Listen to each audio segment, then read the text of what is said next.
Let's go.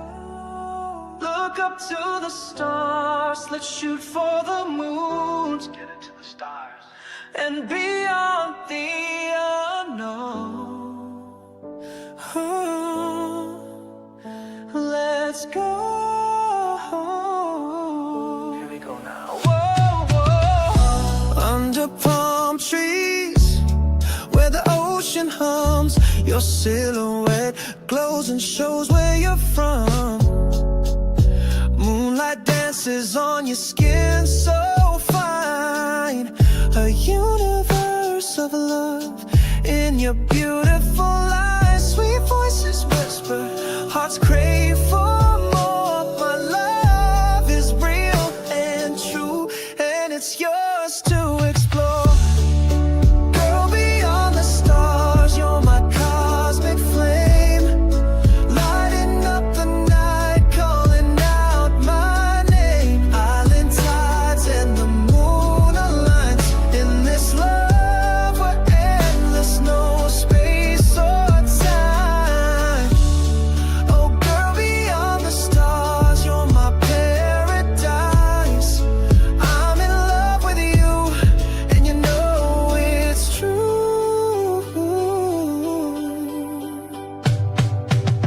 Your laughter's cute and soft like a melody string, an explosion of love, oh the joy it brings. Lucid dreams in the moonlight glow. Let's dance, my love, and put on a show. Hold me closer as our hips start to sway. Our love's a tide that won't fade away. Girl, beyond the stars, you're my cosmic flame, lighting up the night, calling out my name. Island tides and the moon aligns in this love where endless, no space or time. Oh girl, beyond the stars, you're my paradise. I'm in love with you, and you know it's true. What is up, everyone? Welcome back to another episode of Aloha Friday, and we've made it, guys. It's the end of the week. It is time to relax and chill. I hope you guys are just chilling out in the car, kicking back, having some good times with some friends, and I hope you guys have an awesome weekend. Guys, we have an action-packed show today because we have Scott Serkland in the studio right now. Now, who is Scott Serkland? Well, I'm going to tell you guys who exactly this guy is. He is basically a visual storyteller, illustrator, and comic book creator. He runs Circwork Art Labs, crafting retro-futuristic sci-fi art and comics like Young and the Dead, blending 80s nostalgia with zombies and adventures. A passionate, as he calls himself, mad creator, he shares tutorials and resources to inspire aspiring artists to do more. Guys, we're really stoked to have him in the studio, along with my wife and a special guest co-host, Shawnee Poo. What is up, Sean? It's going, it's going, it's going. It's happy Aloha Friday. Oh, I don't have the That's okay. Excelsior. Shawnee, it's so good to see you, man. I think the last time we saw you was Vegas, and we all know how that turned out. How have you been, my friend? I'm still trying to. Shawnee Poo's trying to still recuperate after November's Vegas trip. That was freaking awesome. It was great to finally meet you guys. Yeah. Finally get to hold my Hinano in my hands. Oh, my Hinano. No, it was fantastic. It was really freaking fun. Finally get to meet the community face to face. Yeah. But yeah, doing good, doing fantastic. Just working and grinding. That's it. Let's go, man. That's life, you know. That's how it's rolling with the punches, eh? Yeah. But Dee, how are you doing today? I'm fantastic. Thank you so much for asking. I know I'm doing great, and I'm looking forward to this coming November where we get to do it all over again, right? I hope everyone can come back. And yes, round number 2. Part two. And yeah, I'm really excited about today. We're going to be talking with a very talented artist in the community. So, yeah, what about you, Hinano? How are you today? Oh, I'm good, guys. It was nice. It's been a very long week for us, Sean. We have been streaming every single day. I think this is the longest haul of streaming we've ever done so far this week, and it's been a lot of fun. And the one thing that you already know this, Sean, is we like to really network with a lot of people and really try to like get out there and be diverse with everyone. And so I really appreciate you mentioning Scott to us. And I believe it was in the you were on VV Radio as one of their comic gurus over there to kind of like give us some insight on your comic book journey. And you mentioned Scott. And so it's just really awesome to have him on here. How long have you known Scott? Too many years to actually put a number to. We've been tabling at Comic Cons for quite a while. I've tabled next to him, across from him, 2 rows this way, that way. We've done quite a bit of shows together. In fact, the way that I discovered Scott was through YouTube, because I was an up and coming, artist, and oh my gosh, Shawnee Poo needs to go to Comic Cons and set up. But I don't know how to do all that. And so you go and do some research, and that's how Shawnee Poo came across Scott Serkland. And it was a video about table presentation at Comic Cons, like how to best present yourself, what are the do's and don'ts. And if you guys have ever take a look at Scott's convention tables. I'd have to say, he's SR when it comes to table setup. His setups are amazing. He's always got something going on. It's extreme, and it's elaborate, and it's really freaking cool. And that's how I came across him, was, okay, I need to up my background and my table presence. How do I do that? So I watched a few of his shows, and it was ironic that one time I was we really didn't we had met, but it wasn't like he met me on the level of, oh, I'm finally an artist. He met me while I was a fanboy. And it wasn't until later on he was going through the convention hall, and he was trying to get content for a video, and he actually stopped by my table because of the table presence. He specifically said, oh my gosh, I love your setup, da da da da da. And it was just so ironic because it came from him. Like, you know what I mean?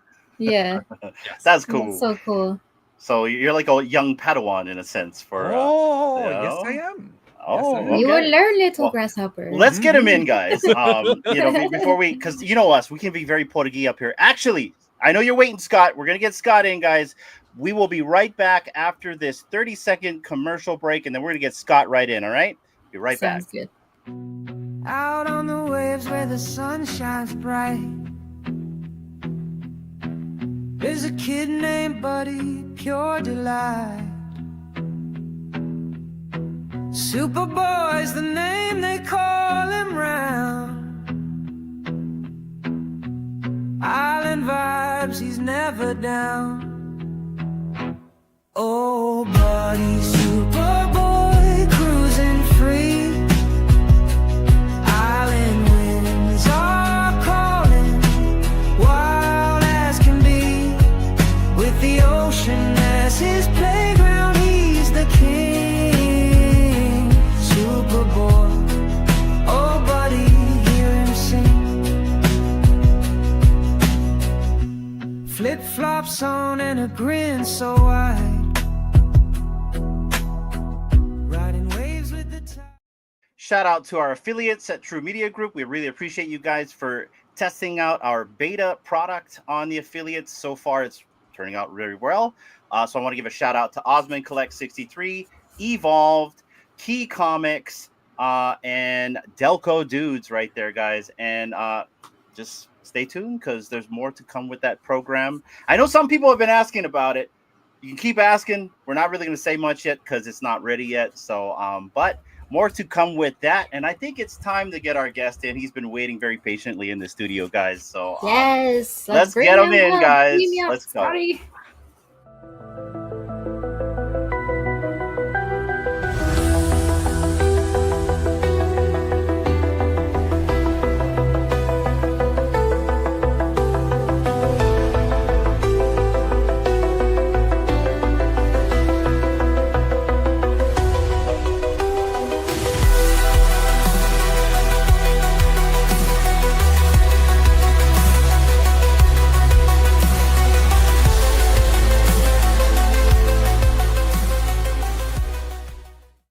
Ladies and gentlemen, Scott Serkland. How are you doing today, my friend? I'm doing good. How are you guys? Doing good, man. Thank you for joining us today. Absolutely. I really appreciate you for giving us your time. I have to tell you, I didn't at first. I didn't know Sean was going to be on here, and I feel a little bad because I feel underdressed because Sean comes totally on brand with the red hat and the printed tie T-shirt. Usually, I wear like a green lab coat, but I didn't know we were going all out, Sean. So Does he own anything else? Because I've never seen Sean in anything else. I've never seen him in anything else either, except maybe when we first met before he decided to lean into the whole branding thing. But ever since, yeah. Which there's kind of an interesting story behind the T-shirt, which is sort of it's sort of an Arizona type thing. But anyway. Do tell. We would love to tell. Tangents are welcomed here, as long as however you want to be. You want to tell them that story, Sean? What that's from? Fill them in. What Wallace and Latimo's all about? So it's like this. I'm going to be real with everybody. I was going through doing tables and whatnot at conventions and trying to bring out my table presence. And there were several things that left a mark on me. It was listening to the audio biographical whatever of Steve Jobs, and then finding out that he branded himself with that turtleneck and jeans. And I was like, what? That guy never branded himself. And went and looked. It's like, oh my gosh. Yeah, he did. And it was another artist, Benjamin Glendenning. Scott, you remember him? Do you? You might refresh my memory. Starjammers. He's very indie in Okay. Like a decade ago. Anyways, the artist with the mohawk. That's why, like, he always had a mohawk. Always had a mohawk. Oh yeah, okay. Yeah. I remember asking him, like, dude, what's up with the mohawk? He's like, dude, man, it's like, it's so cool. I'm like branding myself like I'm the only dude, the only artist that has a mohawk. So I'm the mohawk artist, man. And it just clicked. I was like, oh my gosh, that is so genius. Like, yeah, you're the only mohawk artist. And anyways, I was creating this book of Shawnee Poo and his robot friend. And where was it? I think I was at a convention. I forgot which one, but I went there and I didn't have a great experience going to the restroom because I'm not going to comment, but I ended up coming back and I felt inspired to draw the experience, and I didn't know who to draw. And so I ended up drawing myself. But the T-shirt stems from two individuals that were on TV for 35 years. Local TV. It was two gentlemen, and pretty much they were like a kids show. They were like SNL for kids, Saturday Night Live for kids, and it came on. What was it? Monday through Friday. Oh yeah. And my dad watched it when he was a kid. I watched it when I was a kid. I mean, they had been broadcast before, and it was totally and it didn't speak down to kids or anything. It was totally. I mean, you could watch it as an adult and still laugh and stuff. So it was just this brilliant, just ongoing television show, and they would run cartoons and stuff in between skits, and they'd have it was the two hosts, and then there was a third guy, and he basically played a number of different characters. There was a guy called Mr. Wizard, and everyone was just bad. All of his characters were just bad at whatever they did. There was like a sheriff, and there was a clown that wasn't funny, and there was just, but yeah, it was just funny. It was hilarious. It was just a great show. Yeah. But one of them pretty much. Oh, go ahead, Scott. Sorry. As you say, if you grew up in Arizona, any time in between like the 50s and the late 80s, I think it ended in 90 maybe? 89. 89. Okay. Yeah. then yeah, that was what you watched as a kid. Yeah. So Comic Guy, did you see that? Because he's also from Arizona as well. Let us know down below, Comic Guy. Is that something you remember as well as Video Shane? Yeah. Yeah. Well, So you know Comic Guy as well? No, I don't think so. I mean, I know a lot of comic guys. I don't know if I know the comic. Got you. Okay, yeah. but This I is probably a- kind of glossed over what it was. One of the guys on the show. The show's called Wallace and Ladmo, and Ladmo wore a shirt with a printed tie on it. A little different than the one Sean has. Sean's got his own thing, but that's kind of what that's from, right, Sean? yes. Yeah. So yeah, Ladmo would have a tie, and he had a big what is it? Big old hat Like a on. top hat. There's probably Yes. more of a one guy. The one guy had a bowler hat, and then the other one had a kind of top hat. But they were super amazing. They did so much for not only the community but for the state. They were great. They were not just on TV, so TV celebrities. They would go and do events around the state and get all the family, all the kids out and put on these amazing shows. You know what this reminds me of? Yeah. Sorry to jump in. Like in Hawaii, we had something similar. We had two comedians, Raplinger. I don't know if you ever heard of Raps Hawaii. But they would do something similar, like SNL skits, but like with Hawaii pidgin talking, where you'd have like a local or a Hawaiian say, "Hey, brother," but a stewardess, right? And pretending like so that you would have to like really go through the language barrier of a stewardess that really talked like a Hawaiian over here, right? From like the beach or something like that. And then Frank De Lima, he kind of went on the Portuguese side of the comedy, where he would just be very slapsticky. He would constantly be just he'd run his mouth like crazy, but he would go to schools and he would also do shows for all the kids and everything. Same with Raplinger. He would go to all these schools, and I gotta send you the DVD, Shawnee. Yes, it's a DVD. DVD. Yeah, you got it. But if you guys watch Raplinger, or maybe you can just go on YouTube and Google Raps Hawaii, you guys will laugh because it's different type of comedy. So yeah, definitely check it out. I think different cities and across the country and everything have a lot of them have their own kind of thing like this. But I know the one in Arizona was unique because at one point it was the longest running children's show ever. Wow. I think Sesame Street eventually surpassed them. But and they even had stars. They had Ali, the boxer. Yeah. He was a guest. Yep. Who else? Probably Steven Spielberg probably was on at one point. And Spielberg grew up watching them. Yeah. Wow. He was very inspired by seeing that stuff. Alex Cooper. He grew up watching them, and I think he made an appearance, right, Scott? Yeah, Alex Cooper was on there. Yeah. This all came from your shirt, Sean. So well, now you guys know the origin of Shawnee Pooh's shirt. Yeah.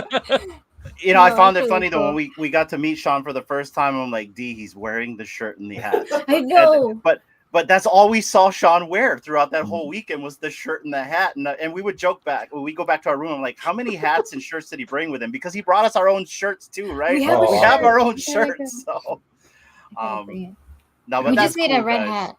We can That's be true. like We just need a red hat. The only thing that's missing is you gotta have some kind of URL or something stitched on it somewhere on it. So, on the side, that would be really cool. Like Future. Yeah. It's in the works. So guys, I'm just going to kind of dive right in here real quick because a lot of our audience, Scott, they don't really know who you are. And so whether they're watching now or on the replay, I kind of want to give them a little idea of who you are, and then we can kind of get into conversation. It sounds like you two have known each other for a while. And the one thing that we like around here is storytelling, like what you guys just told us. And that's like the best way I think that the audience can experience you for the first time. So I'm just going to kick it off, Scott, and kind of ask you a simple question. What inspired you to start creating comics as well as art for Serkland Art Labs? Yeah. Well, it's probably similar story to a lot of comic book artists, but I always drawn since ever since I can remember, ever since I could pick up a pencil, I always draw. And and eventually I remember, I think one of the earliest memories I had of drawing was I would, the Batman, the 60s Batman was on in reruns when I was a kid, with Adam West and Burt Ward and everything. And that was like a big thing. That was, to me, that, that plus the Super Friends. And then I think there was some Spider-Man cartoons and things like that. So I kind of knew of comic book superheroes and things from that before I actually started collecting comics. But what I would do is I would get these, I would either like kindergarten or something, or like, early grade school, I would get these coloring books, like they would give them out like they're like fire safety or something, and it would just show people doing like fire safety drills, and so they're just like regular people. But I would always go in with the crayons and I'd draw Batman's cowl on it and the cape, and I'd take these normal everyday people and I'd make them look like superheroes. I would do that, and then somewhere along the line, I would get little comics here and there from whatever, my dad would bring them home or something like that. And then I remember my dad had a swimming pool business. And so sometimes he would take me with him, if there was no one to watch me, or if he were going to the dump or something, and so I'm just kind of bored, just hanging along with my dad. So we would stop by like 7-Eleven and I'd pick a comic book off the spinner rack and I was just digging the art. And then somewhere along the line, I started realizing that these things weren't just like, they didn't just like magically appear, that are actually creators that were drawing these things and everything. And once I understood that, then I started to recognize different artists by their style and different things. And from there I was hooked. And I would sit on the floor in my bedroom and just on the back of, I mad ADHD, and I was in school. I was, I couldn't concentrate and everything, so I wasn't the best student, and I always got criticized. Oh, stop drawing, because I would draw on the back of all my papers and stuff like that. And so most of my early comics, you could turn them over and there's like a math, problems on the back or something like that. So I was just constantly drawing, and of course you get the teachers like, stop doing that. You'll never, that's not, you got to concentrate on this stuff, and you'll never be able to make a living doing this or whatever. And here I am. But yeah, so I've always, as a kid, just always drawn comics and stuff. And then, and then I graduated high school around 90 when the comic industry was like booming, like there were $1 million artists and stuff like that. And from there, trying to break into the industry, and I go through with my portfolio and get them reviewed. But I always have my own stuff. I was always interested in my own characters and things. And a lot of the larger companies, they weren't interested in that. They wanted to see how you would draw their characters. So, and to me, that wasn't really. And I've drawn like licensed characters and stuff before, but I've always wanted to draw my own characters. So that's kind of what I did. Comics are a big part of what I do, but I'm just really into nostalgia, and I like collecting ephemera and just simple things like X-ray glasses or just weird things like that.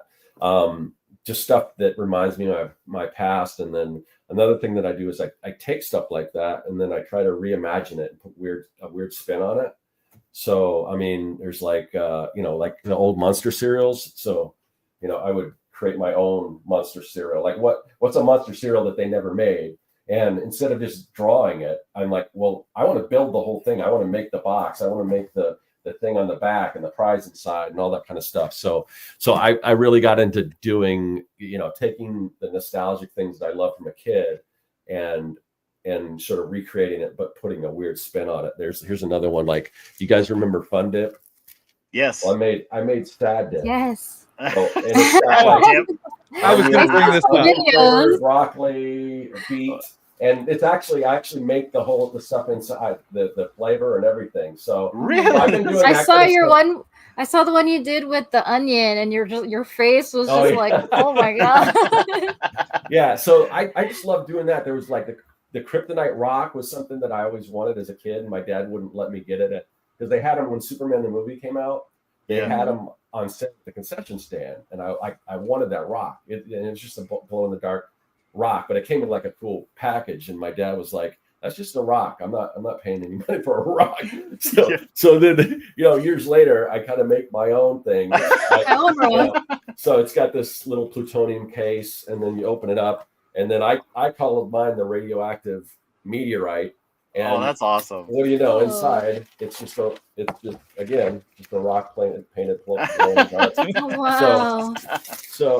So yeah, I just love looking back at like the stuff that I grew up at, collecting and things, and kind of figuring out how to recreate it and everything. So I do that, and then I try to kind of like Sean kind of alluded to this. Like I've been doing YouTube for a while, and I've always tried to give back as much as I could, because when I was trying to learn how to be a comic book artist, we didn't have YouTube, and people were really closely guarded with their like what they would call trade secrets or whatever, and they didn't really share as much as, I mean, that's the brilliant thing, the amazing thing about being a creator today. That's why some of these younger creators are just light years ahead of where some of us were at that age, because everything you want to know is at your fingertips. If you have the desire and you really want to learn how to do this stuff, there's nothing really you can't figure out.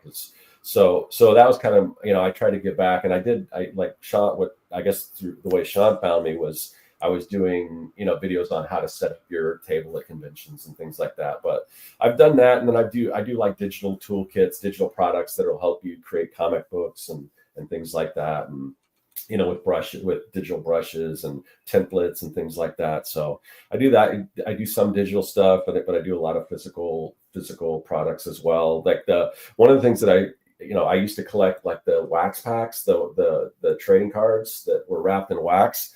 And so I had this idea that I was going to make wax packs of like just really, really, really bad movies that no one would ever make wax packs of. So I did these. This is like, I don't know if you've ever seen Man Up to the Hands of Fate or Plan 9 from Outer Space, Mac and Me.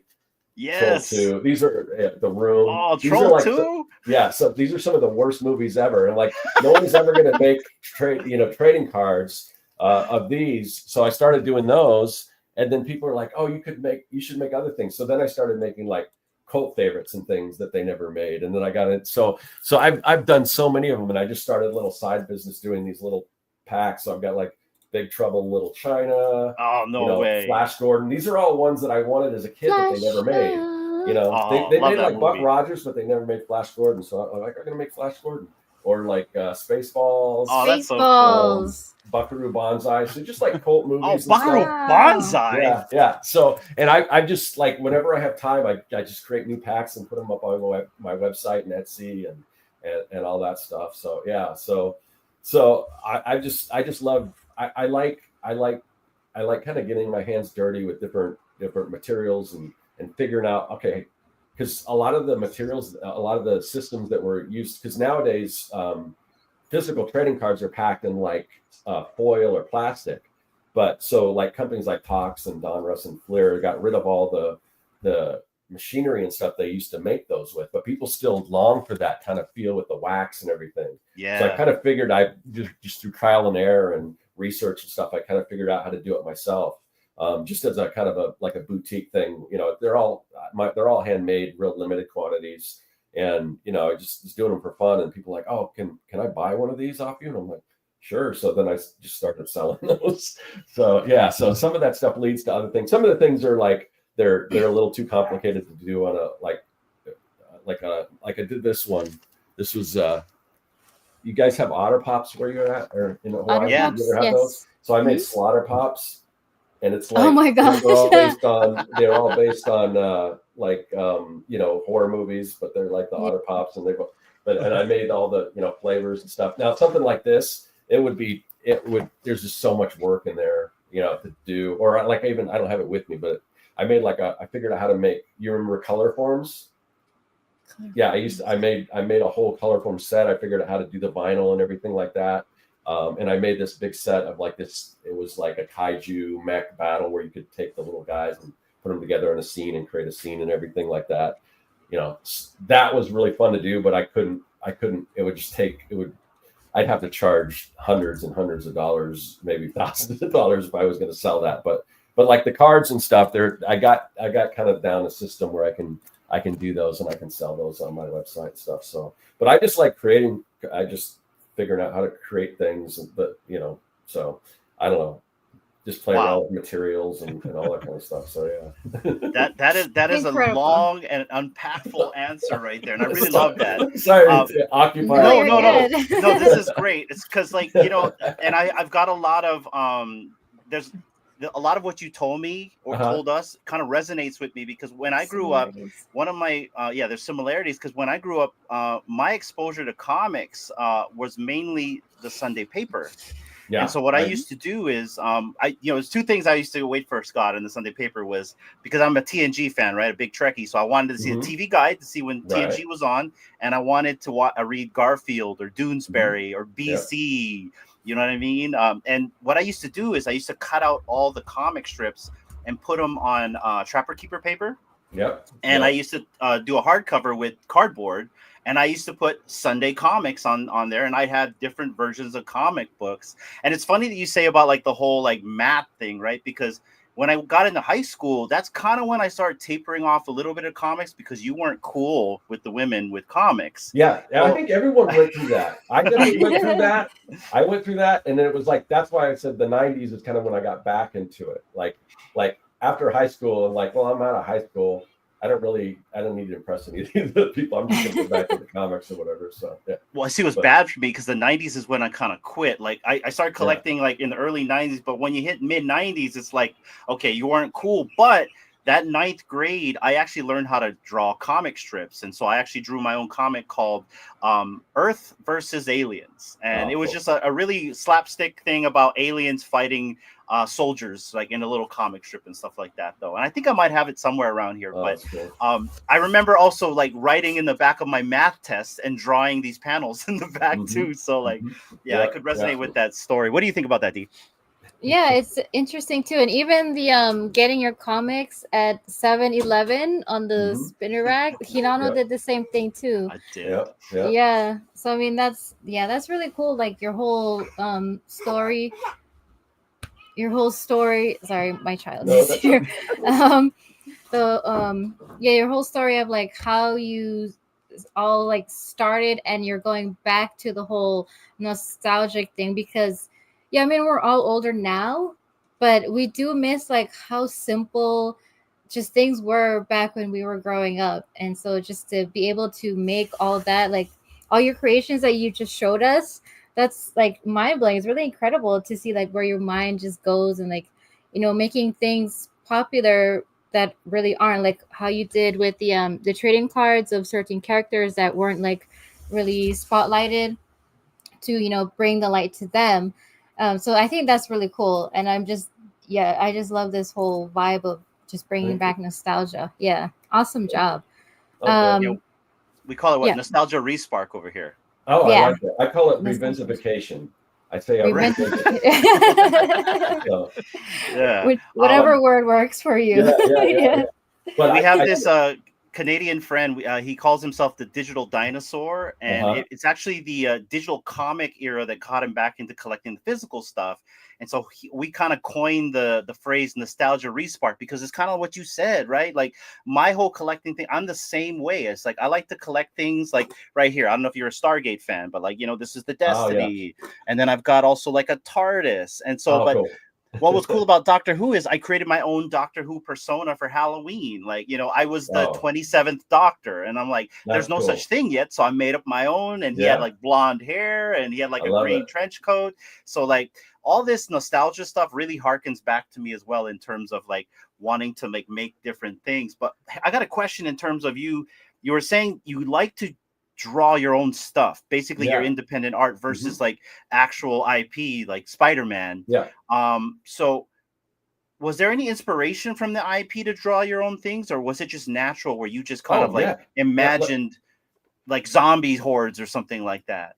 Yeah. So, I mean, a lot of, and I do, like I said, I have, I've done a lot of, I've done a lot through my career. Like I've always kind of had my own company, but sometimes I would also like, There were times where I worked for like a game studio and worked on video games. Or there's times where, my first art job, I worked for an architectural firm and they designed a lot of like mall stores and things like that. But at the time, this was back in the early 90s. There was the Warner Brothers studio stores. I don't know if you guys ever had those, if you remember those, but they were these giant Warner Brothers stores, and they would have these, they'd have Bugs Bunny and all the Looney Tunes and stuff do out front, like these giant statues doing all kinds of cool stuff. And so we would design what those stores look like. So I got to do a lot of stuff with like Looney Tunes, Warner Brothers, and then some of the DC stuff, basically all the stuff Warner Brothers owns, Mad Magazine, all that kind of stuff. So I got to play around in that world, and I've done a handful of variant covers, like for Archie Comics and Image and stuff like that. So I've got to work on some IP characters out there too, and all that stuff inspired me. I mean, you probably see a little tiny bit of Spider-Man's hand there. I've got a mural. I don't know if I can pull that up, but yeah, there's a mural back here that I painted it's basically got the Marvel heroes facing off with the DC heroes. Oh, let's go. I love that. Sick. Yeah. So we're big DC fans over here. Yeah. So I like them both. Like everyone said, you got to be a Marvel or DC, but I collected them both, and I kind of have to eat, because like I said, I grew up. I mean, comics wise, I collected a lot of Marvel stuff, but DC, like I said, the Batman and Super Friends, that's what I watched as a kid. So I had to have them both, and they're represented the way they looked when I was a kid, because costumes and things changed like that and everything. But I did that for Ice Cream Man, which is a Image comic, and that's even got a little remark. You see that little hungry hippo? That was a little remark that I did on that one. But yeah. Sorry, I didn't get a good enough image. My bad. Oh, that's all right. No, so cool. That's cool, man. Yeah. I'm digging all this stuff. Yeah. But yeah, and of course that's based on the Candyland board game that so yeah. But I kind of I'm all over the place. I kind of went away from your original question, but it's okay. That's how it goes here. It's about IP and how that influenced me. Am I getting that right? Basically, we wanted to know if by some chance your independent works was influenced by another IP like Batman, or something that kind of. It's totally influenced by the 80s action adventure films like The Goonies, Monster Squad, E.T., Explorers, Stand By Me.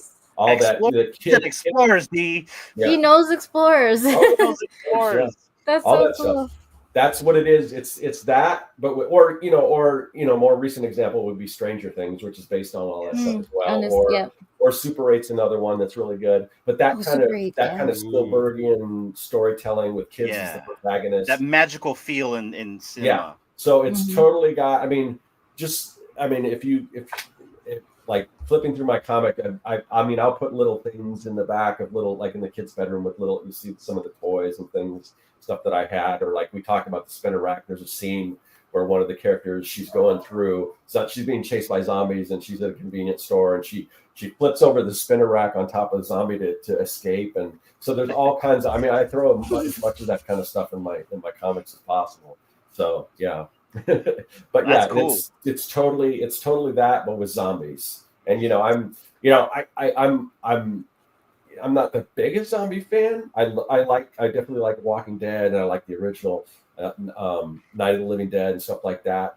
But I think when I first started that comic, I was just trying to think. It was part of this thing called the Mini Comics Dump Truck, which is basically we were supposed to create an 8-page mini comic. There's a whole group of people, and everyone creates an 8-page mini comic, and at the end you trade it with everyone in the groups. So you create one comic, and then in return you get like 30 cool mini comics.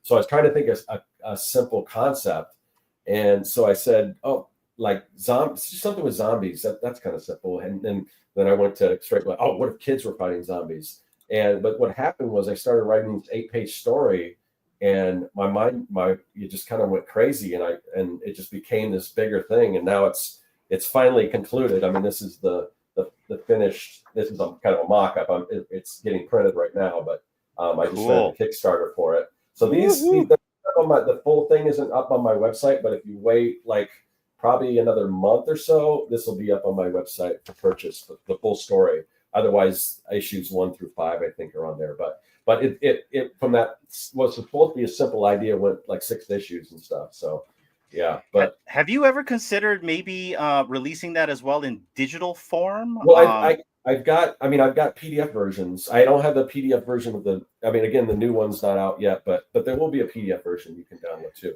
If that's the reason why I'm saying that is there's actually there's a project that we collaborate with called Vivi, and they have a comic book curator tool they're going to be launching for independent artists to release their books on basically digital format, where you can have a digital like a drop, and either you can have 5,000 or whatever like that. They're going to be releasing those tools, and is that something maybe you would consider releasing your book on? Yeah, it's possible. I have to talk to you guys more about that. I've kind of had one experience. There was a time where I was ready to launch I think the website's still up for it, but me and a partner were going to launch an NFT project called Zombronis, and I think if you look at Zombronis, the website's still up. And it was just ended up being bad timing and everything. The guy I was working with was great. I had some kind of reservations about NFTs, but this guy was really cool, really ethical, and everything. So yeah, we were looking at doing that, and it was just it turned out to be bad timing. Yeah. So it never happened. But what I'm going to do is I'm going to take some of those, because I drew a lot of the assets that would generate these different NFTs. These different zombies. It's basically zombies like they're in college, like a college like bro, kind of fraternity of zombies, like a jock. Yeah. Cool. So I'm going to take those and I'm going to create physical trading cards of them and do them in wax packs eventually at some point, because I don't like to, even if something isn't successful, I'm going to try to figure out a way to do something else with it, because I already spent the time creating the artwork, and I think it would. I mean, NFTs and trading cards, just they seem like they make sense together. Like you could do both of them, so like a physical and a digital together. Yeah. So I'll probably do that. But yeah, I mean, I'd definitely be open to it. I just have to learn a little more about it, because other than that one kind of experience, that's kind of my limited, as far as the digital collecting space, that's kind of my limited knowledge of that. Yeah. So Scott, with Vivi, what they do is they'll do a drop of, say, Amazing Spider-Man 25, and what they'll do is they'll have 5 different covers. You have your regular cover, B, C, D, and this is how they do it. They'll put it up there, and then you as a buyer, okay, I want to get this book, but it's kind of like a Pokemon like package. Like you don't know what you're gonna get. Are like a blind box. There you go. It's a blind box. So you don't know if you're gonna get cover A, cover B, and what they do is obviously the cover E or whatever has the least amount of number of copies compared to A. And so, they'll drop it and it's the same cost, and every one of them is numbered, minted, numbered, whatever you want to call it. So it's really, really cool and interesting that, I mean, they're teamed up with Marvel and other comic book publishers. I think like Dynamite and Ablaze. I guess my big question, because again, I'm an indie guy, so I don't have a huge following as far as comics wise, that unless anything that I put out there, I'm promoting myself. So where a Marvel drop would probably do really well, but so they have indie comics on there as well, like 24/7 comics. There's also the Addiction comic with Vincent Zorzolo, and I believe Swaggle House. They've got Swaggle House on there. Sorry. I'm like, don't Swaggle House, everybody. And the program hasn't launched yet, so it's still preliminary at this time, but like just something to consider, because I would love to see your art and your book in digital form, but I also want to collect the physical. I'm one of those guys that want to have both. Speaking of which, because I got to get to these questions here, Key Comics, who's one of our affiliates, and he owns a comic shop as well, he wants to know when's the next con you're going to be at. So I will be a guest. I kind of, after COVID, I kind of stepped away from doing cons.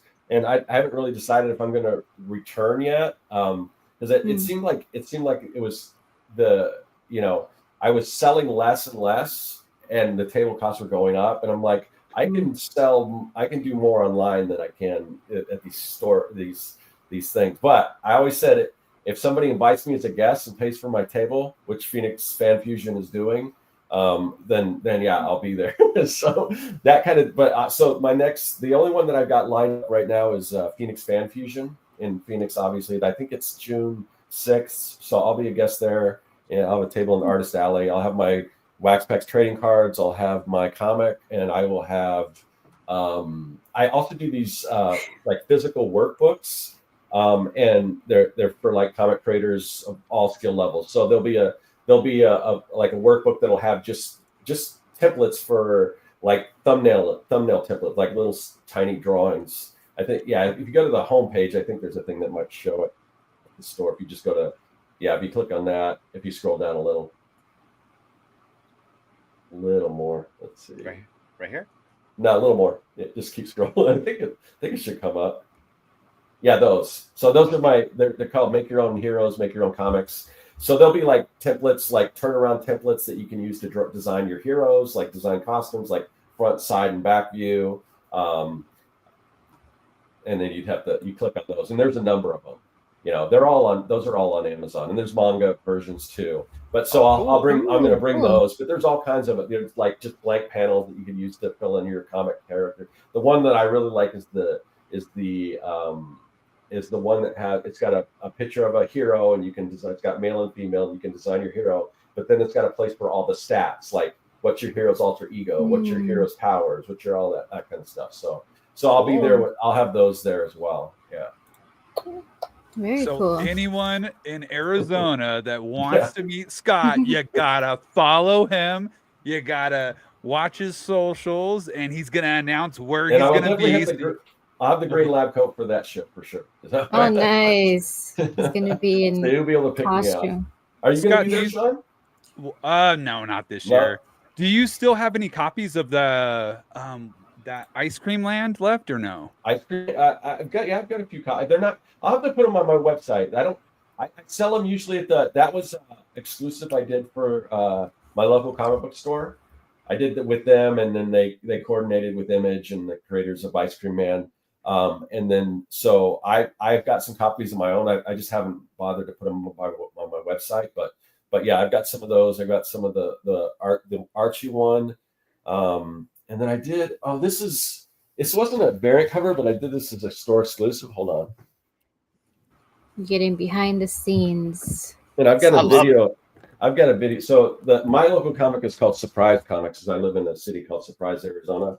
So I did this Joker Harley Quinn giant playing card. Oh, it's like card. That's so cool, man. Oh, that's cool. Yeah. So, wow. Is that a one-of-one? No, I don't have these on my website yet either. But that's cool. But I've got a few of these. I brought some of them. I printed some of them to bring to Free Comic Book Day. So I did that. And that was for in addition to Free Comic Book Day, there's a Batman Day. So I did that as a promotion for Batman Day. So I did that. So I do a lot. I'll do stuff like exclusives and things like that for Free Comic Book Day. So like I said, it is every once in a while I do get a chance to work on some cool licensed characters and stuff. So that's cool. I got another question here from Majin. What is one of Scott's favorite movies involving aliens? Oh, well, and it's Aliens. Actually, Alien. I mean, Aliens is great. I mean, Alien and Aliens are like this. But Alien, I saw Alien when I was way too young. Oh, here. We got a second. Hold on a second. Yeah, man. Take your time. Oh, man. I like his vehicles in the back too. Super cool. You guys remember Underoos? Oh, so I made Alien Underoos. Called Underoos. And I even made one with Kane with the chest buster coming out, which is just ridiculous because these are like kids' underwear. That was the weird thing is they made alien toys for kids. It wasn't like because they would in the 80s they did this thing where if it was a rated R movie they would make a cartoon of it like Rambo, but they would tone it down and make a cartoon so they could sell kids toys based on rated R movies. But with Alien, they didn't do that. They just straight up they were just Alien toys based on the R-rated movies. So, I see all these toys and stuff. I'm like, oh, I want to see that movie. And I'm a little kid, So it comes on HBO and I'm watching it, and I'm like transfixed. Like, this is the craziest thing I've ever seen. And, it's one of the scariest things. Fortunately, it was so, either the copy or whatever, it was so dark, and that movie's kind of dark in places, so you can't really see a lot of it. So I'm like, am I seeing what I think? But then the chest burster and everything like that. So Alien is like definitely one of my top 5 movies. I'm sorry, like I said, Aliens is not far behind. So. Scott, are you selling those underoos, dude? You know what? I think who wants a pair? Because I actually made the actual. I mean, there's a whole video on my. If you look on my website or my YouTube channel, there's a whole video of me making these. And I made the actual underoos. I dyed the underwear and I put the iron on. So just as a mock-up, but I think on my website I still have. I think I sold out of the ones that have the actual underwear in it, but I've got ones that just have iron-ons inside. So I think there's some of those still on my website. And I did 4 of them. I did a Ripley one, I did a Lambert one, I did the Alien, and then I did the chestbuster on busting, like if you were Kane and it was busting out of. So I don't want aliens anywhere near my underwear region. Yeah, I mean, I sometimes I get a little twisted with these ideas just because it's just like, oh, I mean, that I like to see things that are just so crazy that they would never actually happen, and so I'll just kind of go there. That's so cool. Cool. Scott, you remind me of like a real life person making stuff from I don't know if you guys remember the magazine Finger Hut or Things You Never Knew Imagined. Oh, yeah, my dad gets that every time I go up to my dad's place. I look through that magazine. There's all kinds of crazy stuff in there. Yeah, just the stuff you're showing. I'm like, oh my gosh, that's something that I would see in that magazine. Yeah, it's like, I love like you have your twist on that, and it's like, funny, but it's like, oh yeah, what if they actually made this, with like big IPs? But yeah, that's so cool that you have all these imagination. My big thing is what if. I love it based on the old Marvel comic series, and they've actually made an animated series now too. But that just what if. That's my number one question is what if this, what if that, and then if it doesn't exist, then how can I make it exist? So I'm going to kind of shift gears here from what if to what was. And I would like to hear a really cool story that involved both of you. And I was wondering if maybe Sean has something in his bag of stories to tell us a story between Scott and Shawnee Poo. And I'm sure this is going to be a banger, guys. I mean, well, okay, let me do the music. No, I don't think we've got any crazy stories. I mean, it's anything inspiring, because you have some inspiring stories as well, Sean. Like, is anything that you guys did, because you guys tabled next to each other before, is there anything you guys can remember that happened at a con that was memorable or meaningful for you both? Like I said, I came across him on YouTube, and it was all because I wanted to upgrade my table appearance. And the fact that I was watching him for so long and then implementing the teachings that, he was, teaching us on YouTube, it was freaking awesome for him to go around the convention hall and then stumble upon my table and, hey, I really like your table setup, and hey, do you mind if I'm trying to get some content? Can I, record? And the more we talked, it was just super cool because it's somebody that I looked up to, and I still do, and somebody that I gained a whole lot of information, and it really did help. And then it's just ironic he came up to my table, and it's like, dude, this is from you, man. This is all because of you. Have we talked before that though? Haven't we kind of talked at all? We did talk before that, but it's like this. I don't think that I'm left a mark on you until that point. Because, dude, come on, Scott, here's Shawnee Poo, here's Scott. If you've seen Sean's work, I mean, he just does awesome, very lovable versions of your favorite cartoon characters, and of course, he's got his own characters too. But I don't. When you're done, I'll have a tiny story to tell, but go ahead, Sean. But no, it's just really cool to look up to something, I look at Scott as an older brother. I look up to him. I admire him. I want to be like him, my older brother, And it was really cool for that to not only happen, but he ended up inviting me onto his podcast, Artcasters podcast, and got to do an interview there.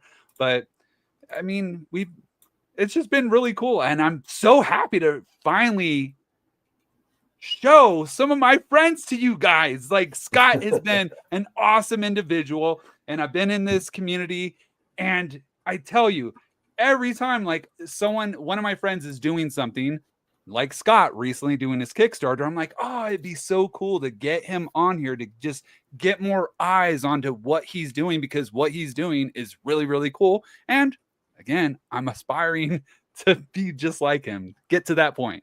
But there you go.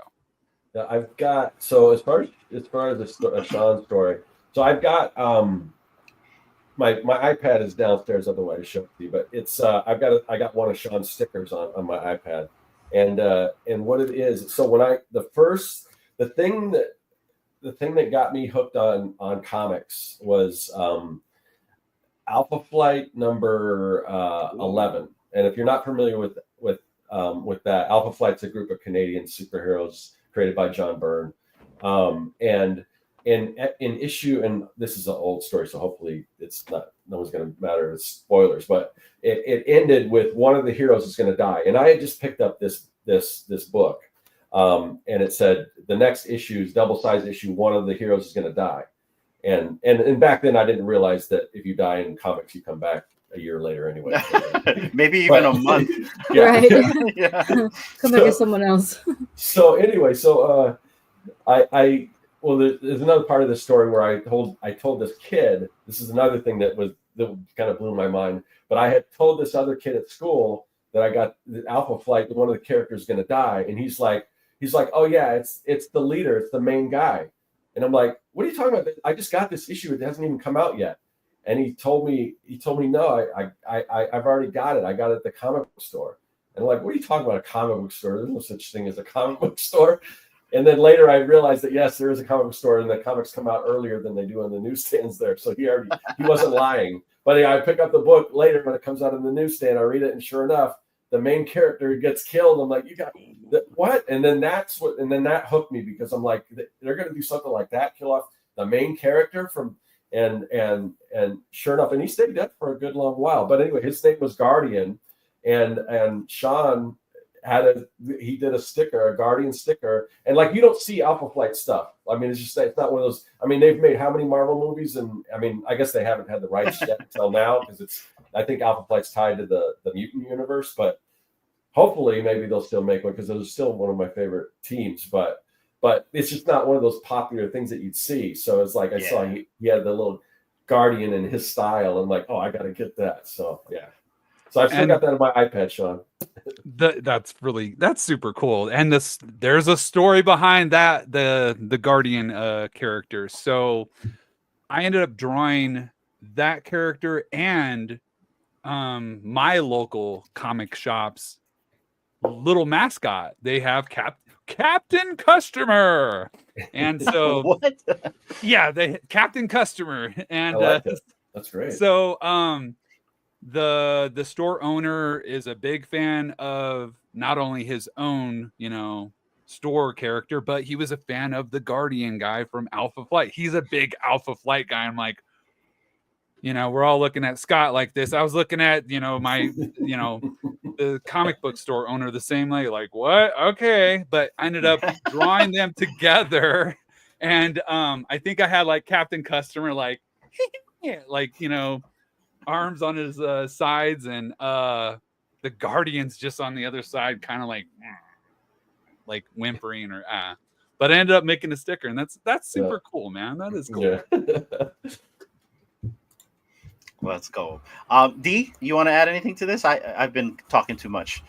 No, I'm really enjoying the stories. Like some questions I had, you've already answered, Scott. But yeah, it's just so cool to see. You guys are also connected, but you also have your own style of work.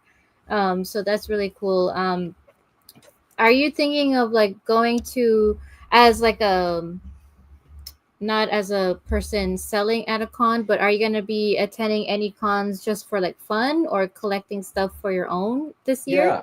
Yeah. Yeah, probably. Let's see. I may go to Tucson Comic Con. There's another really cool. I mean, so far we're just talking local stuff. But I mean, I with my next comic, I really want to. I think it's going to have a wider appeal, hopefully, and I'm hoping I can kind of branch out a little more. But that's kind of just in the beginning stage.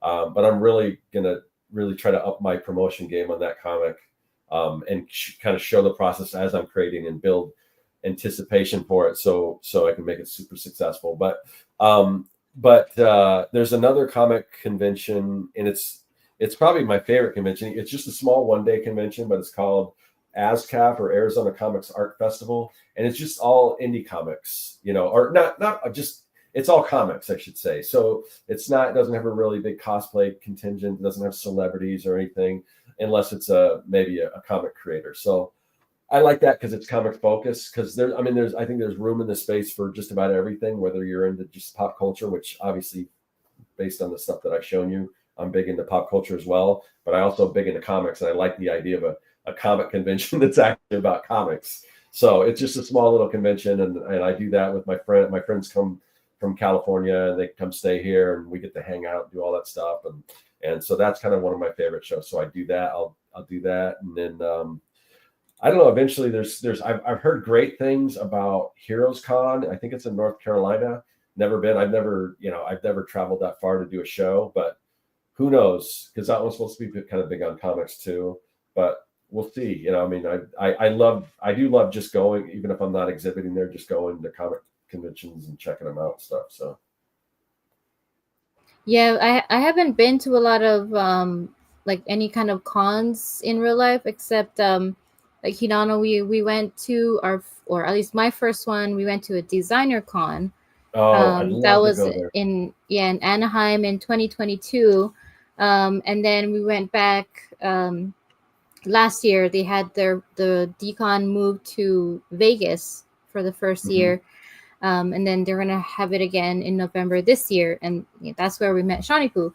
But yeah, I think just because we've been in like in the collecting comics kind of world, I've been like I usually follow Hinano around because he knows like where to go. I'm just like all new to me, but he goes in the back alley, like in the back parts. I like to look at all the independent artists, ones that people don't see the most, and I like to see their art, where they're making pins or cards or prints. But I try to find the people that are selling old comic books at these cons, because you can find some gems in shoe boxes. And I don't know if you remember, Shawnee, but I found a bunch. I found like RoboCop.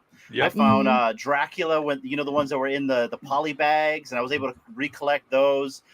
Indiana Jones, I think I gave you an Indiana Jones, but just stuff like that. And Sean, I almost or Scott, I almost walked away with an Enterprise D about this. It was huge. It was with a Playmate one. But my wife looked at me like, where are we gonna put that on the airplane? I was like, how are we gonna get that bag? You know what I mean? So I've got a giant Playmobil. My girlfriend for Christmas one year bought me the giant Playmobil U.S. Enterprise, the original one. Because I started collecting all these little Playmobil cars from movies and stuff, and she got me that, and can't even figure out how I found room for it, because it's massive, but it's so cool. I've got a Battlestar Galactica over here that's taking up half the room as well, but the 2003 version. But I'm sorry, D, I cut you off. Go ahead.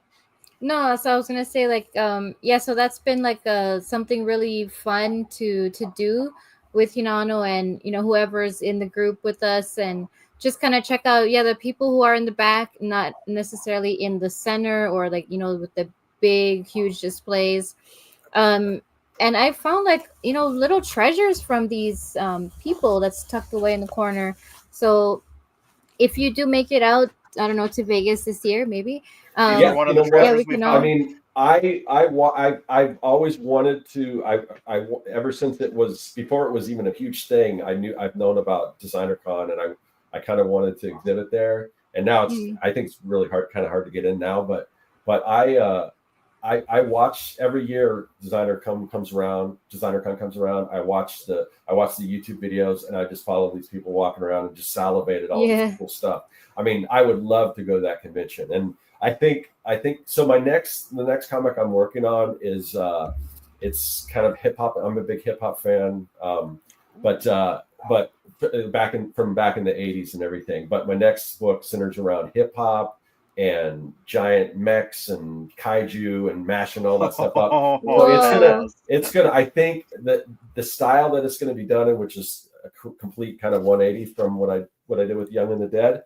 I think it's gonna really have an appeal to that sort of crowd. So that's something I'm definitely gonna be looking at once I start getting some more stuff. Because even before the comic's done, I want to start having some merchandise for it, some prints and things like that. Because I think even there's with Young and the Dead, it's a little different. I don't know that I could really sell merch that much for that, because it's this one visually, even without knowing the story or reading a comic, I think you'll be able to look at this and say that's a kind of unique style and something I might even buy a toy or something of, even if I don't know what it's attached to, just because what I have in my head is something that I think people just like.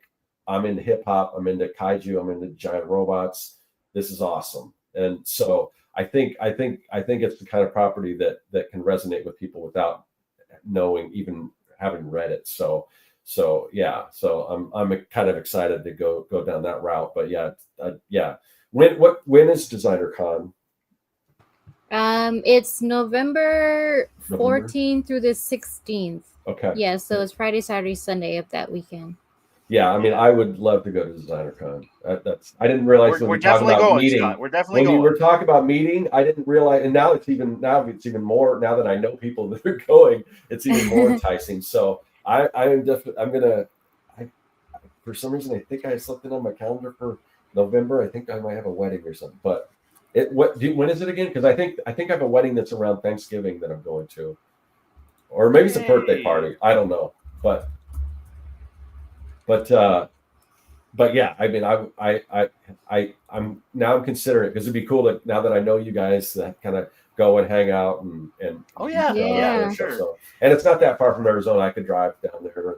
So yeah. You're not gonna like me because I'm gonna talk too much. I'm gonna talk your brains off if you meet me. I mean, I wouldn't even let you run away edgewise when I first started talking. So you're like, I want to. So yeah. I mean, we can battle it out of how long each of one of us. Oh yeah, no. We had a friend drive up. Sorry. Go ahead. No, go ahead. We had a friend drive up from Arizona to come meet us, so that was really cool too. Yeah. In addition, or two friends. Yes, cool. 2 friends. Sorry. I was one of them. Yeah. I mean, Sean and I might even do like a road trip. That would be awesome. That would road be cool. trip. So Scott, I went. Keep on me about that, Sean. Keep on me about that. I will. So I went. I met them at DCon this last one, and I'm telling you, man, just walking the show floor, it was just really cool. The event is very professional. Yeah, we're all about professional here. As far as Sci-fi is good too. Presentation wise, it's the way people present it that shows is beyond what you're going to see at a regular Comic-Con. I mean, everyone is on point with their displays and their presentation. I mean, just if I'm looking at, going back to what Sean was talking about as far as how to design a booth. If you want to know how to design booths, you go you go to DesignerCon. I mean, like me, just check out the videos, and that's like, oh, I love what they did there and everything. So yeah. DesignerCon is just like, and the people, I mean, because because up until now, most of the stuff that I kind of showed you guys, it's all kind of based on like stuff that I can create out of printing and paper. But at some point, I'd like to figure out how to like do 3D sculpts and 3D printing and stuff, because I want to build some of these robots and things that are going to be part of my next comic. So well, I can tell you that you're going to really enjoy meeting all of us, because I think it was like 20 of us when we met in Vegas, and we're all collectors. And so can you imagine, that's all we did was talk about collecting. We actually met up at a comic shop in Vegas. We geeked out. I had to buy me those folios because I brought comics back from Hawaii or back to Hawaii. But like, it was just a lot of fun. And it was that whole nostalgia respark that I told you about. I mean, it either could go two ways. very bad or very good, and it might be bad for very, my very wallet. good. It might be bad for my wallet. I might go broke. That's the scary part about Designer Con is everything is so cool, and because it's all handmade and it's a little more involved. Most of it's a little more involved than comics. You custom figures and stuff. I mean, there's a lot that goes into that, and it fetches a high price tag. So I could see you easily getting in trouble.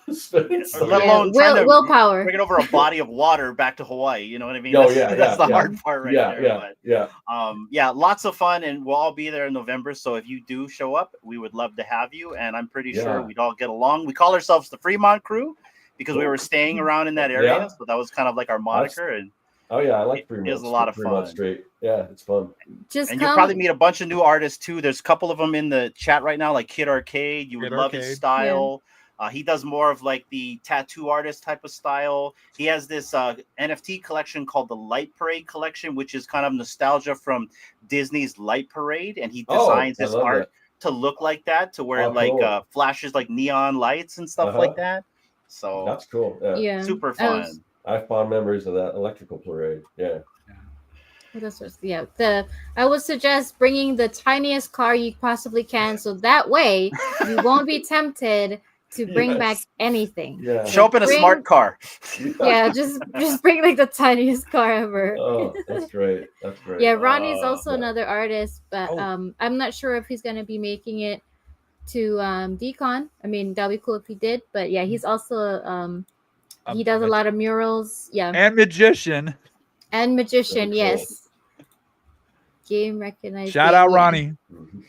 Yes. Shout out to you, Ronnie.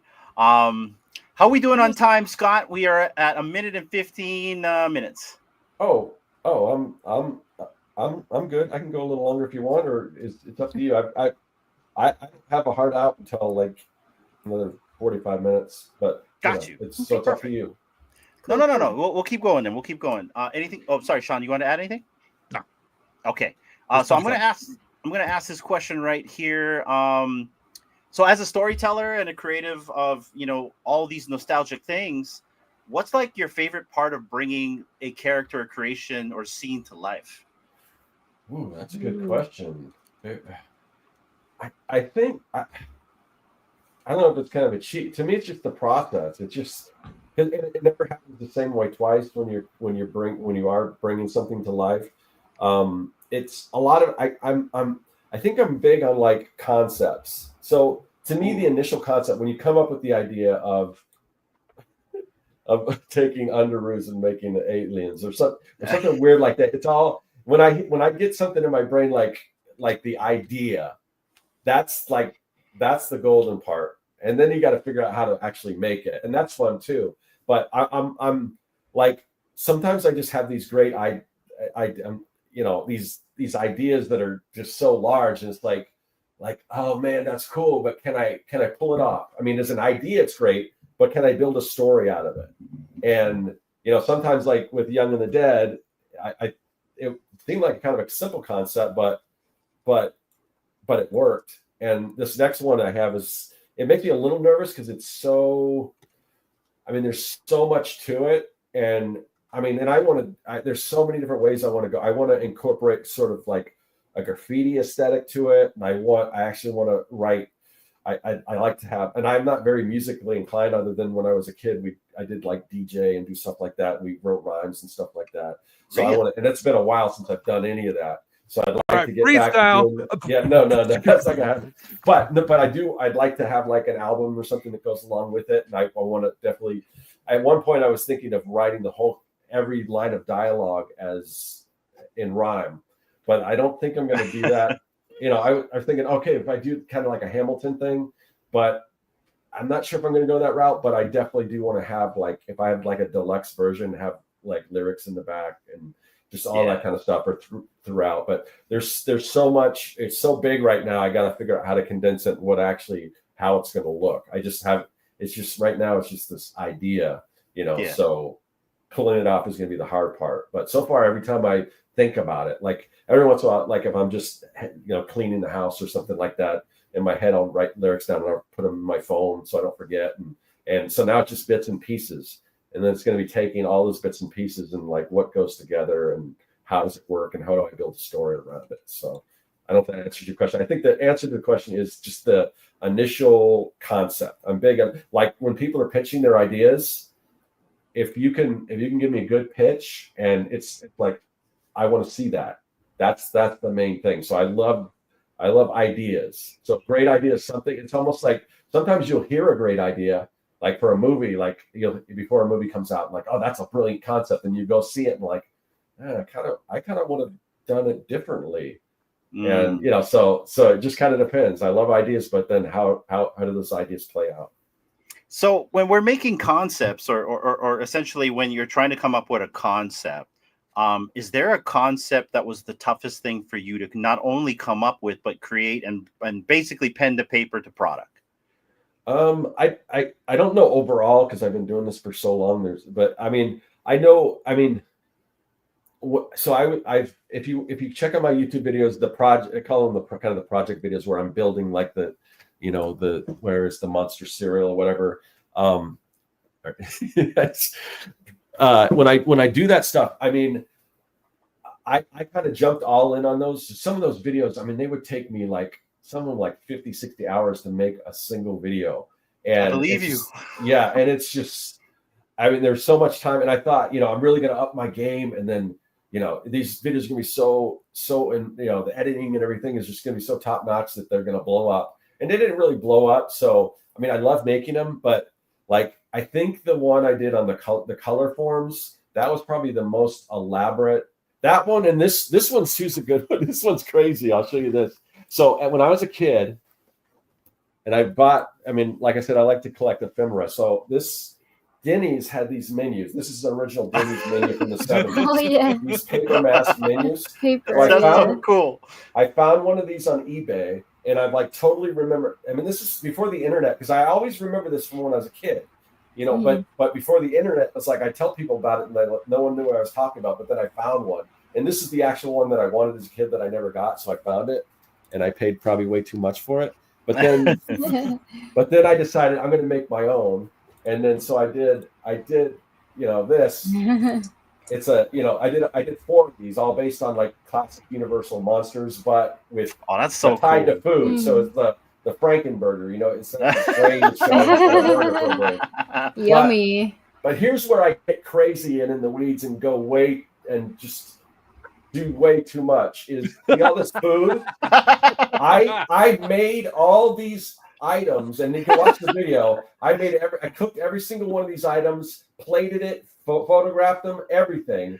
Man. Oh my gosh! Wow. Which didn't get near enough views for all the time I put into it. Oh my goodness. So I have to, going forward, if I'm going to keep doing videos like this, I've got to like, there's got to be some limits, because I just get crazy. Like I'm a perfectionist. Perfectionist. Like, yeah. And I'm like, oh no, I got to make all the food and photograph it. And so you can watch the same thing with the Underoos thing, where I actually made the clothes and I had to dye them, and do all that kind of stuff. So, I mean, it's now I kind of segued away from the original question. Oh, it's okay. But as far as you were talking about the most difficult to do.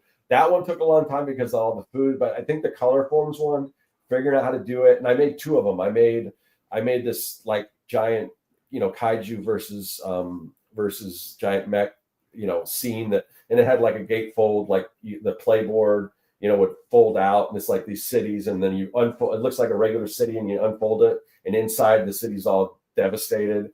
And then I created all the little pieces. That one took a long time, and then I made a second one because I'm like, Colorforms the big thing about Colorforms is they licensed almost everything they could get their hands on. The one license they couldn't get was Star Wars, so there was never a Star Wars Colorform set. So I'm like, okay, I'm going to make a Star Wars Colorform set. So there's a video on that too. But so and those just took a long time. So yeah, there's some of those are just like, I just get, or it can be I make it way more difficult than it should Get be. lost in the sauce. Yeah. But it's fun. I have fun every step of the way.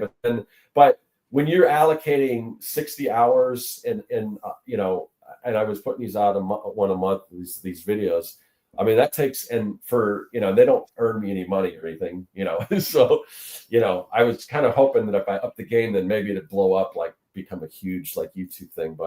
But still, I mean, if I could do that stuff, and if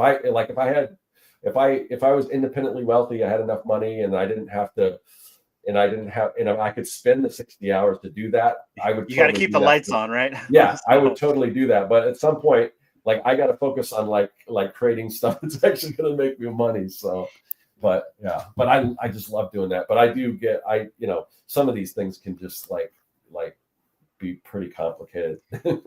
And I can relate, because I'm a perfectionist here. So we've been live streaming for almost 3 years now. And the first year that we actually started our channel, before we had multiple shows, is we just did pre-records and we did interviews like this. And I was such a perfectionist for every episode that I would spend 3 days just to edit the episode. And the episode might be only 25 minutes long. Mm-hmm. And I used to go a little overboard. Like, we need scores because everyone the score, right? We need this transition. We need to have this letterhead. We need these colors in the background. And it was really unnecessary for half of the things I put in there, because in reality, people just want to listen to the interview.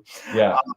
But like that first year, I kind of went way overboard on the creativity. And then we started doing the live streams. And I prefer this because it's a one-shot deal. It's just the Tonight Show, basically. And, you shoot your shot, and if you mess up, you keep going. But I can relate in the sense of being a perfectionist. And I'm still till this day. I know my wife can attest to that. So, I was watching your last episode, and you were talking about how you need 2 more Hinanos. So it's like, I definitely feel that. Yeah, if I had some clones, that would help me out. But like, sometimes we just make it more difficult because we want it to be perfect, and in actuality, the people watching maybe don't care so much. And I've had friends tell me, just get on and talk about it. We just like you for you, and just get on and start talking.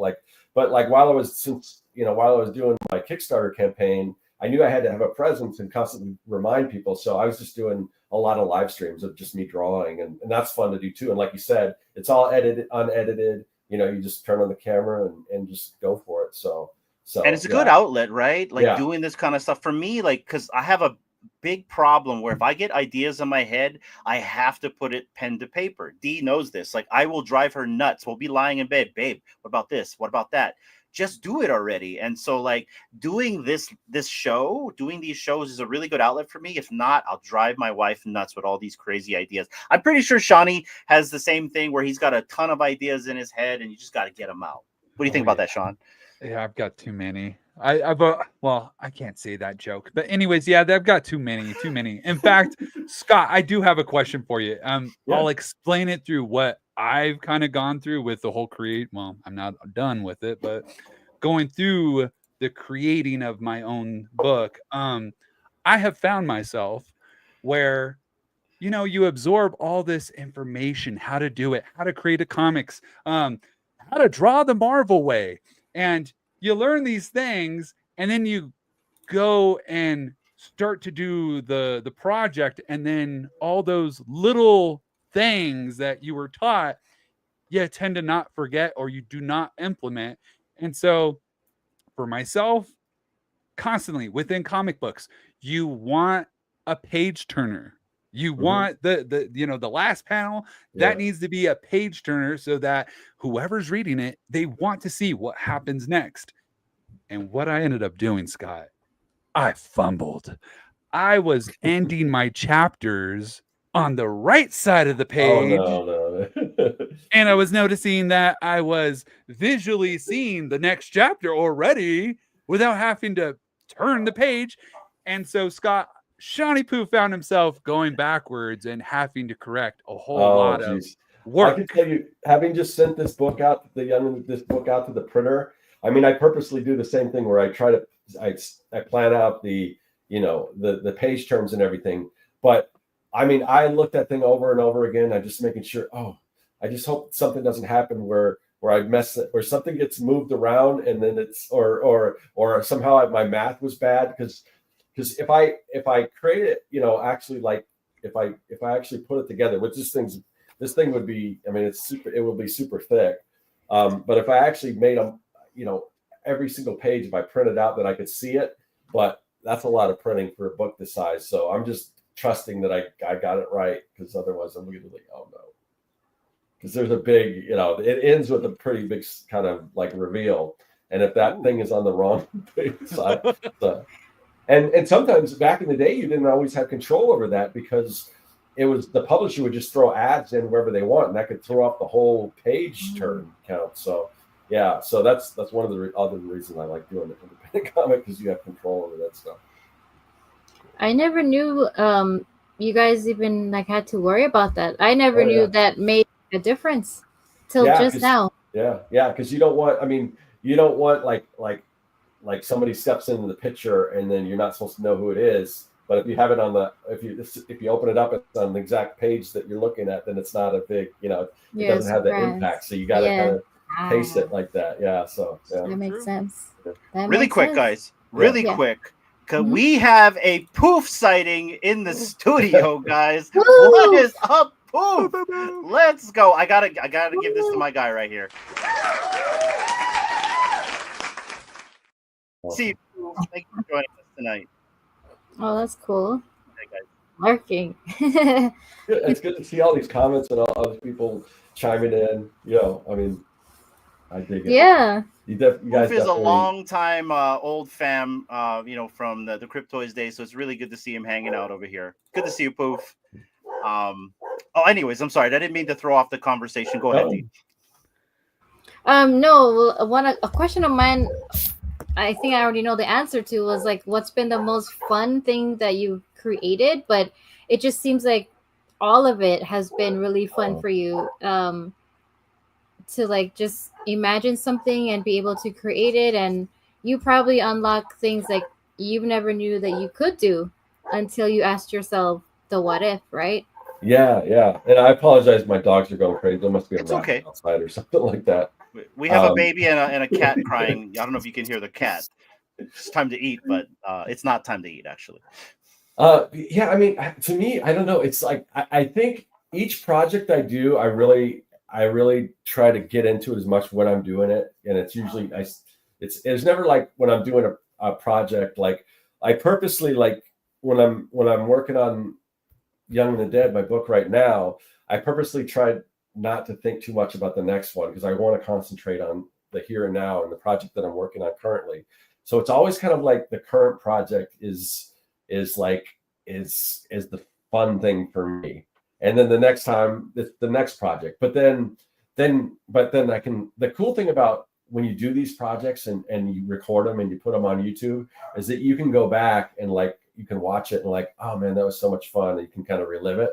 So, but I don't know. I think each new project I try to put something into it that's new, or something into it that just, so it's not the same old thing. And like I said, I've got ADHD. I was diagnosed, like one of the few people that even back in the day I was diagnosed with it. So I've always known I've had it, and I've always kind of struggled with it. But to me, that's why I do so many different things, because like I'll work on something and then it's like, okay, I gotta bounce around to the next thing or whatever. But I always try to make whatever it is interesting, or else, because if it doesn't hold my attention, my mind's off on something else. So I've kind of learned to kind of deal with it and everything. But that's why I think each new project that's my favorite thing at the time. And then the next thing will, probably be my favorite for that point in time. I don't know if that's kind of a cheating answer, but that's my answer. No, that's good. Yeah, that's a good way to put it. Like you're kind of like focused in the now, and just putting your, all of you into what you're working on at the moment. And, the next one that comes will be another fun one. And that's really good that, you don't get bored of, creating. Because I think when you get to that point, it's just like not fun anymore.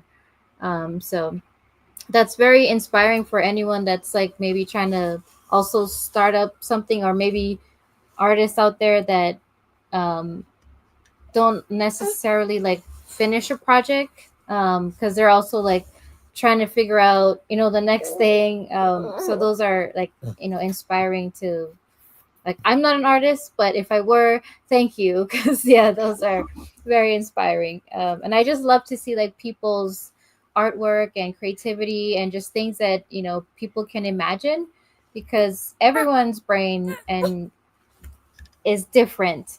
Here you go. And here's this guy here. um, he just woke up, but yeah, this has been really great. And I'm looking forward to like being able to get a copy of your books. So where can people go and get, I know you have a website, but where is the best place for them to go check it out? That would be the website will tell you where all my other stuff is. So if you go to my website, it'll tell you where, it'll have a link to my YouTube channel. It'll have a link to like the books I have on Amazon. Now, the Young and the Dead, like I said, I just ran the Kickstarter for it, so I don't actually have the printed copies back. I would say in another month or so, I'll have there are single issue copies of the previous issues that you can get on my online store at my website at serkworks.com. But as far as the trade, it won't be out. So basically, the Phoenix Fan Fusion, the convention I'm going to be going to, I should have them there, and then when I get back from that, I'll probably upload them on my website so everyone can order from there. But cool. The website is it'll take you to pretty much everything else I do. Let me drop that into the comments down below, guys, and go check out serkworks.com. Scott, I got a couple more questions, and then we're probably going to close it out. But I'm going to get my YouTuber here. Okay, here we go. All right. So here's a question that I kind of want to ask as a general broad question for everyone else is basically, since we've kind of heard some of your story today and tonight, what's one piece of advice you can give someone who's just starting out in the comic book art or industry, kind of what you're doing? Okay. Same advice I give everyone. It's my number one bit of advice. If you're just starting comics, start small. You don't want, a lot of people go into it. They've got this grand idea, this magnum opus that they want to create right off the bat. And if you have that, if you got an idea for that, that's great. But take maybe a small portion of that and just do a little. Like I say if you're just starting off, even I've got a friend that he does these one-page comics. He does it, and he does them every single day on his YouTube channel. He does a one-page comic, and then he collects them all into a book. So but I would start off small, I would say a 4-page comic. You just do a 4-page comic if you're just starting off, and then build on it. Because the other thing is, especially if you're just starting off, it's going to take a while for you to be comfortable with your skill level, most likely. So you don't want to start in that big project yet. That if that's so important to you, you kind of want to build your skill level a little bit. So just start small. Start with a 4-pager. Get that done, because once you can, and that's because when I set out to do Young and the Dead, this was my vision to have this big graphic novel. But if I was to just say, okay, I'm going to create this, this thing took me like 10 years or more to create.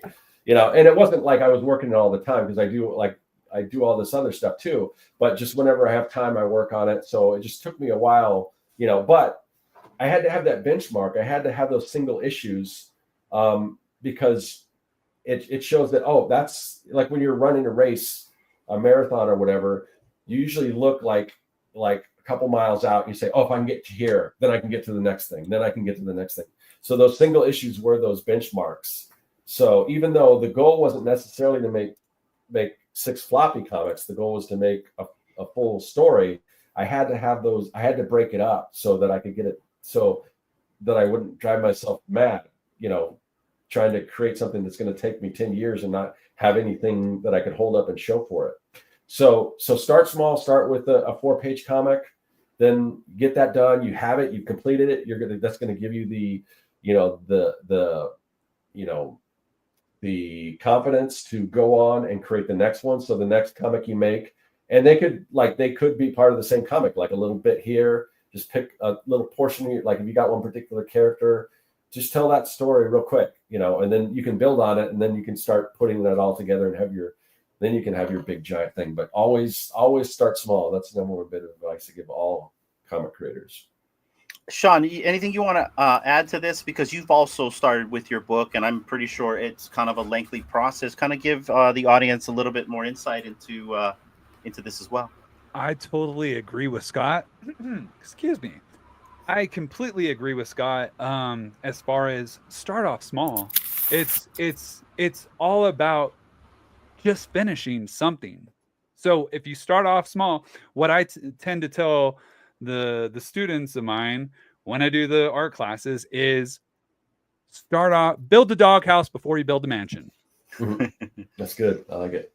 Like, why are you going to try to build the mansion when you really haven't built a mansion, and there's gonna, it's not going to be what you're seeing in your head. You have this big grand idea, and you need the tools. You need to finish something first that's going to help you understand more on how to get this magnus opus out of your head and onto paper, or so start off, build a doghouse, then build something bigger, then build something bigger than that, then go to the mansion. So yeah. Great. That's some really good advice, like that, right? yeah. Do you anything you want to add to this? No, well, I did have one, but it's kind of like off the wall kind of thing. Just for fun, to pick your brain. If you could create a sci-fi comic set in futuristic Hawaii, what would it look like? Wow.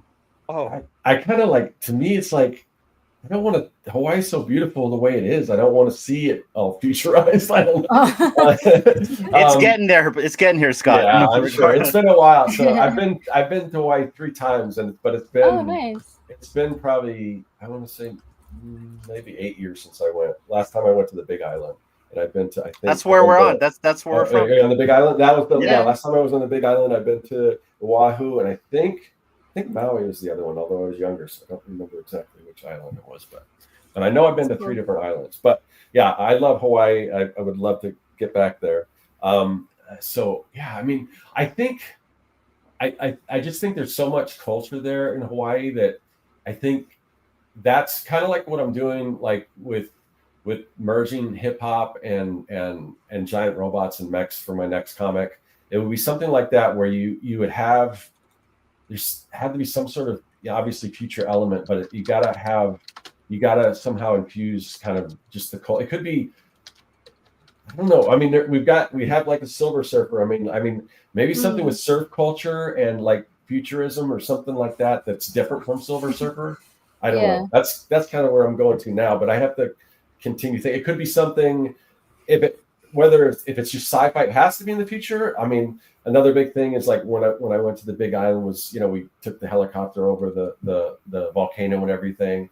I mean, something with volcanoes, or something with like ancient like myths or gods, or I don't know. There's got to be something in there that so. Let me show you something. So this is cool. From Sam Campos. This is the Pineapple Man, and you know what? I've seen this before, and I don't know where I've seen it before, but I have seen this before. I've seen Pineapple Man before. Yeah, so this is a representation of a character that embodies the war god Ku. And so and that's who Pineapple Man is. Like the spirit of Ku is inside this individual, and he becomes Pineapple Man. And it's a very interesting comic.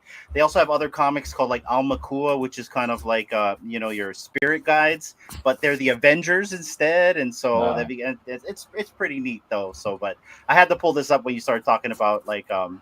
Gods and stuff like that. Yeah. I mean, there's so much there, and I have to be. I have the same thing when I'm as I approach this hip hop thing, because even though I'm a huge hip hop fan, I got to be careful not to overstep my boundaries as far as getting into other people's culture and stuff like that. So that's kind of the line I have to kind of straddle. So it might not be the best. Maybe somebody is better suited for that than me. I don't know, but I definitely can come up with ideas and collaborate with somebody. No, that was really cool to just pick your brain on that, and also that you have that sense of like not wanting to overstep, when it comes to culture. So that's I think as an artist with yourself, that's a really good quality, because you can get all crazy and do all that stuff, but just to have that mentality is that's like really honorable. Thank you. Appreciate that. But Yeah, now I'm probably got you. Your mind's probably like thinking about what I asked. Yeah. Futuristic Hawaii. It's a bad thing to give me ideas like that, because then I'm like, I can imagine mechs and kaijus in this. That's cool. All right. Thank you. So Scott, I got this last question for you, and then I'm going to do what we're going to turn the tables. Essentially, what's next for Serkworks? You got anything exciting coming up? Any projects, ideas? Is there any alpha you can give us?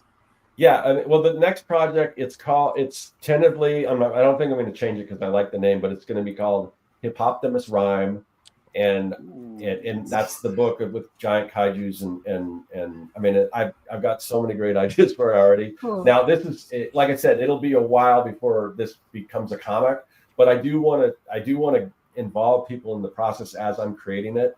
I don't know exactly when I'll start that or when I'll start sharing that, but I'll probably be making some announcements, and I do want to create things along the way other than the comic that will be something that people can get involved with it and understand the style and everything like that. And a lot of that style hasn't even been created, so maybe take people along on the ride and via YouTube on developing that style or whatever. But I plan to really make that process sort of public. So that's one thing. Like I said, I'll be at Phoenix Fan Fusion if you happen to be in Arizona around it's June 5th, I think. So that I've still got tons of ideas for wax pack trading cards that I'll be uploading to my website. I plan on, I still want to do some more of these projects, although I'm going to have to figure out a way to do it where it's not taking me 60 hours to do a video. So cook like less food on your next video. Yeah. So yeah, I mean, I've still got a lot of ideas, but I think the one I'm most excited about is the new comic, and see where that kind of takes me. Yeah. Awesome. Yeah, Shani, anything? I'm sorry. Go ahead. No. And let us know just so we can or tag us or DM us, your links or whatever, so we can help promote it for you and share it with the different communities. And I really am serious. If I can make it work, I'm just worried because I'm traveling part of November, but I really would like to go to Designer Con, so we'll have to see if we can make that happen. Oh yeah, we'd love to meet you, man. I know you guys are making it happen regardless of where I make it happen. But where we're going, but you would love to meet this army of collectors that are going. Yeah. I think we can talk for hours. So trust me, I'm not the only one that you're going to run away from. So. No, you guys are totally cool. I'm so glad I came on, and I'm so glad that Sean introduced me to you guys and everything. So yeah. It's been a great conversation, and both Dee and I love these type of conversations, meaningful conversations, and very thought-provoking conversations. Sean, is there anything going on with you as well? Anything new that you want to let the audience know before we go? Same old. Wah, wah, wah. Stop.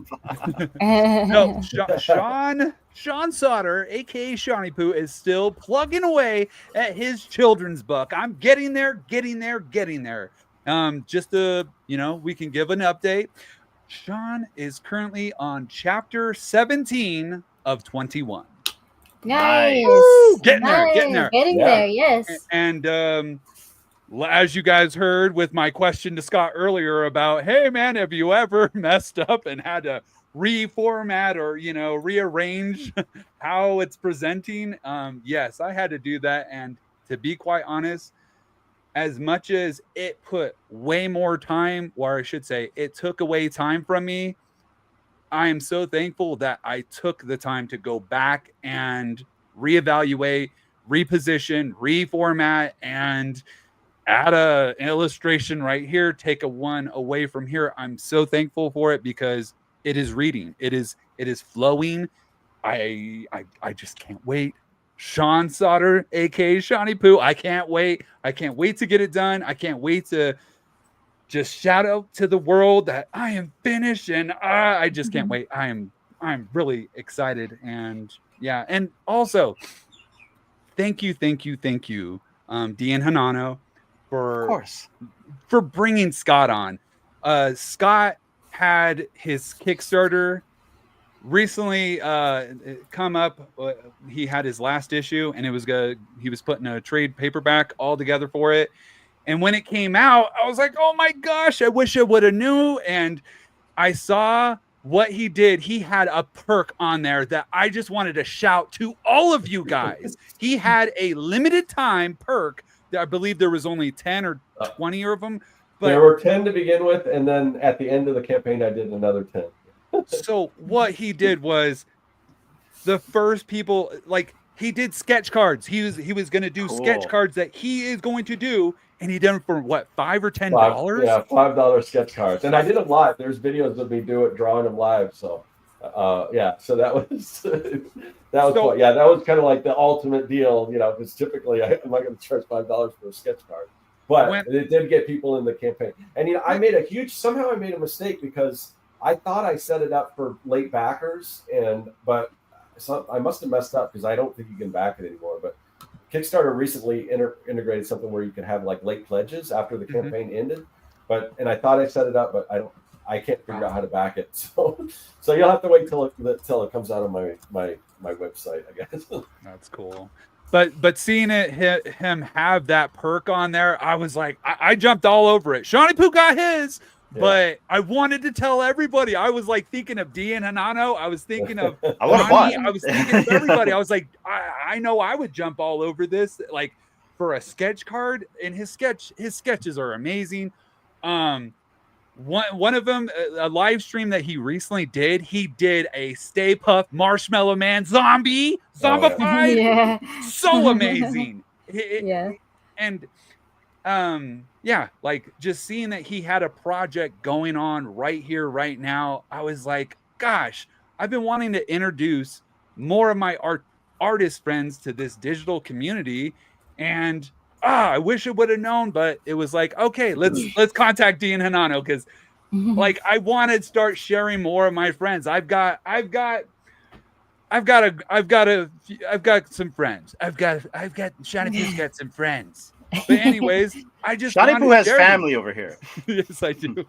But I just wanted to share. I like Scott. He's freaking awesome. He's like a big brother to me. And I just want to shout out to the world. He's got Young and the Dead, one of the awesome comic books. It's coming to a trade paperback. I'm going to be getting mine. And yes, again, I just wanted you guys both to meet, because Dee and Hanano are awesome, and Scott is freaking cool. I gotta allocate some money that I can hire Sean just to come around with me. Hyping, man. We're gonna hype. You know what I mean? You can be my Flavor Flav, and wherever I go, you just hype me up.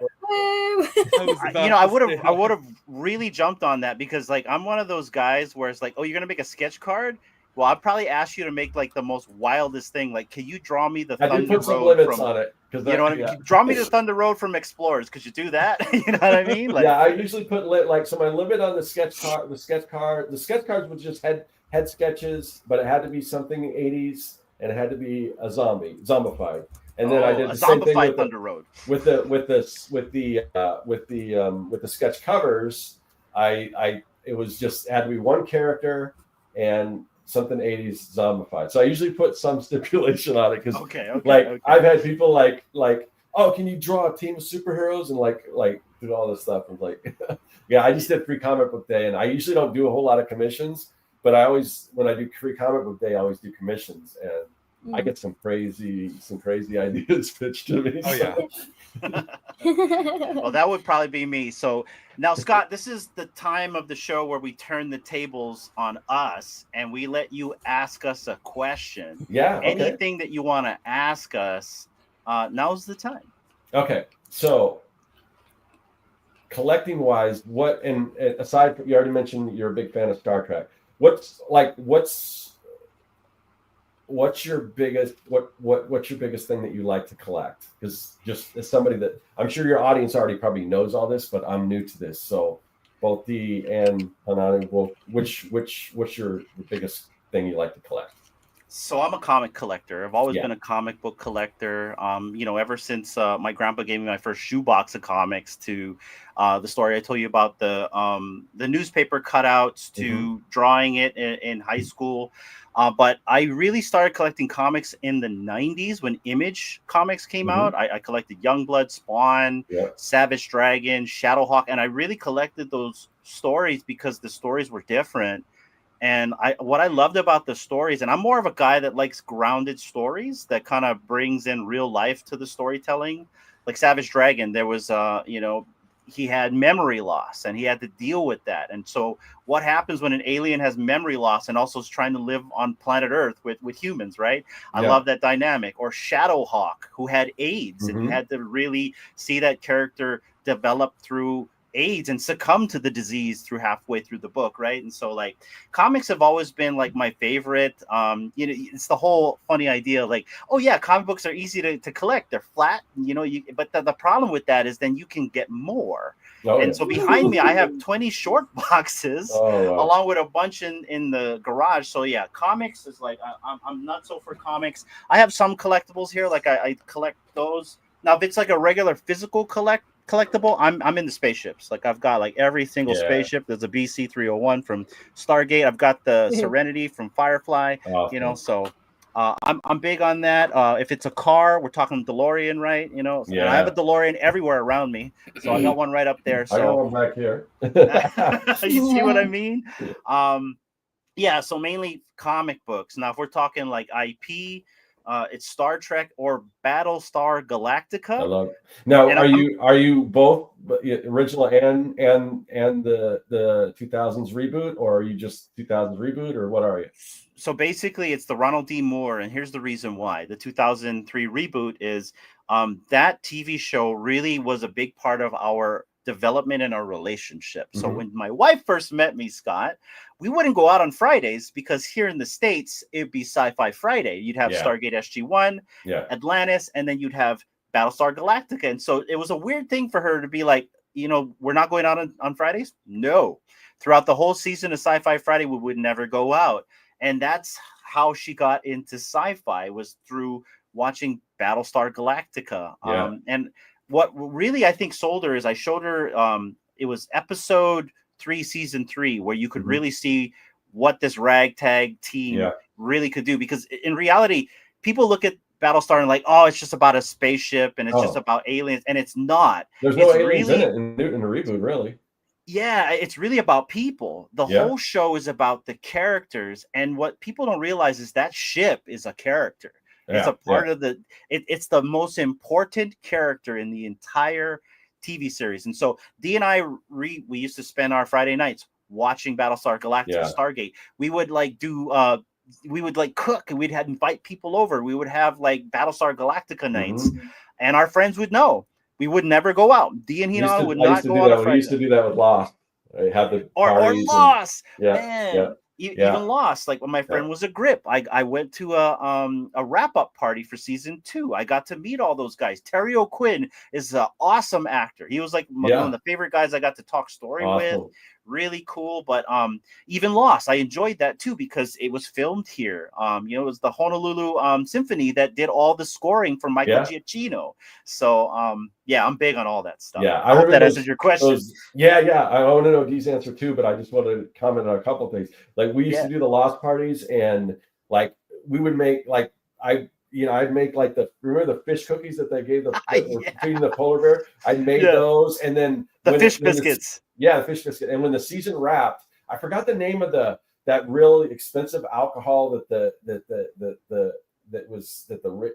rich guy or whatever had that was supposed to be. I redesigned that whole label. Or we'd also do the whole Dharma thing. We'd label things with Dharma and like as gifts and stuff. We did. That was a good time. I totally remember that. Yeah. Not to go off topic, since we're talking about Lost, because it really is one of my favorite shows, and I'm a fan of how it ended. But me personally, because I kind of understood why they ended it that way. But like in terms of character, who was your favorite character out of the entire season arc? Oh man, that's there's so many great characters. I mean, Charlie was great. Now it's been what was Terry Quinn's character again? I forgot his name. He was Locke. John Locke. Locke, that's right. Yeah. Locke was a great character. That's hard, and I've got I say I have to do a rewatch, although I wasn't 100% sold on the ending, so that was a little bit for me. It was a little bit like I understand that. I get it. But I don't know. I mean, I think the thing that made it so great was just the ensemble cast and the flashbacks and the flash forwards and learning little by little about each one of these and the characters. Score, that beautiful score. Yeah. Hurley was good too. I mean, there's so many great characters. I can't even. I'll jump in then. So my favorite character was not necessarily Sawyer, but when Sawyer turned into LaFleur. When he turned into LaFleur, he became a completely different character. Yeah. He became, to me, better than half of the other people that were trying to lead the pack right here, because like he went through a bunch of crap, from time traveling, I'm sorry, spoilers, to losing his actual love, right? And I teared up. I literally teared up when that part happened, right? Like one of my favorite episodes of Lost was LaFleur, where they went time hopping throughout the entire season, and you got to see seasons 1 through 5 where they time hop throughout the whole thing. So I really enjoyed that show. Kind of off tangent. I'm so sorry. Go answer his question. What do I collecting? What do you like to collect? Okay, so I think for me personally, I always love collecting shells. Cool. So every time we go down to the beach, and depending on the surf, there's going to be like really nice days when we go down and all the shells are like right on the rocks on the shore. So I have like bags and tin cans of shells. Jars. In the house. The best thing about that hobby is it doesn't break the bank. Right? As long as you live in Hawaii or someplace where there's a beach. So I have like and like at the beach, it's hard to separate them. So when I come home, there's like different containers for the really full one, like the one that's like not broken. And then depending on the full one, what kind of shell it is. So I have them all kind of like categorized. And then I also have like ones for like the little pieces that I broke up, but they're still really pretty. I've always envisioned like making like gluing them onto frames and then giving those out as like personalized frames. But it's been many years since that idea was in my head, and that has not happened. So I'm just going to enjoy them right now and just looking at them. Well, maybe when your son gets a little older, you guys can work on the project like that together. Probably help you with that. Yeah, true. Oh, that does remind me. So I did have some, I forgot what kind of shells they are, but when our daughter was really young, we have in Hawaii, I don't know if you've heard about it, the annual hula festival, the Merry Monarch. And my father-in-law, he sells over there as one of the artisans. And so he and my daughter worked on, stuff that she could sell, and it'll be like her work. So she was able to use some of those shells, like the little tiny baby shells that I collected, and she made her own stuff. And she actually sold some of her pieces. So that was really cool. Oh, that's awesome. That's awesome. Yeah. So maybe that'll be a project for when my son's older. And then now what I like to collect is all the random pieces of paper and little notes that my daughter like just scribbles and does art on, because she's really talented. When she was younger, she used to just draw like, like toddlers, like artwork is just whatever they just happen to put on the paper. And I would keep all those. So I have like stacks and like bins in her closet of all her artwork since she was a toddler. And now she's all into anime and manga. So she does a lot of like Demon Slayer characters. And she just kind of like randomly just gives it to us. So I've been collecting those. So a lot of stuff I collect now is, just something to do with our kids, and of course comics. Half the boxes in Hinano's office belong to me, and some boxes belong to our daughter, because she also collects comics with us as well. I wish I could get my kids into reading comics, but no, they do. They are definitely into anime, so and manga. But the cool thing about what you just said is my mom would do the same thing. She would save a lot of the stuff that I drew as a kid. And every once in a while, like on my birthday, and she'll give me something that she saved as a present, and it's cool. Oh, that's so cool. So keep that in mind as she gets a little older, and she maybe gets her own family or whatever. Like, oh, remember this? Because it's always it's like, wow, you saved this? That's cool. Yeah, that's really. Although she That's did such throw great away a idea. lot of stuff that I wish I still had, but I think a lot of our moms did that. Oh, yeah, man. it's like you don't need this. You remember Airwolf, right? Yeah. Yeah, I had a die-cast model of Airwolf, and I remember when I got that helicopter, because that was the one Christmas that I remember when I was like, I think like first or second grade, and I remember I wanted the helicopter so bad. I think it was first grade. And I told my dad, I'm like, I really want this helicopter. And I remember opening all the presents. I never got the helicopter. It wasn't there. And I was so bummed. And then, they pull this trick like, oh, there's something else behind the corner, right? And all of a sudden this box magically pulls up. And I open the box and you see the Airwolf emblem. And and I just was like enamored with that whole thing. The helicopter went with me from when I was in first grade all the way until I moved to California in 2006, and that's when the helicopter disappeared.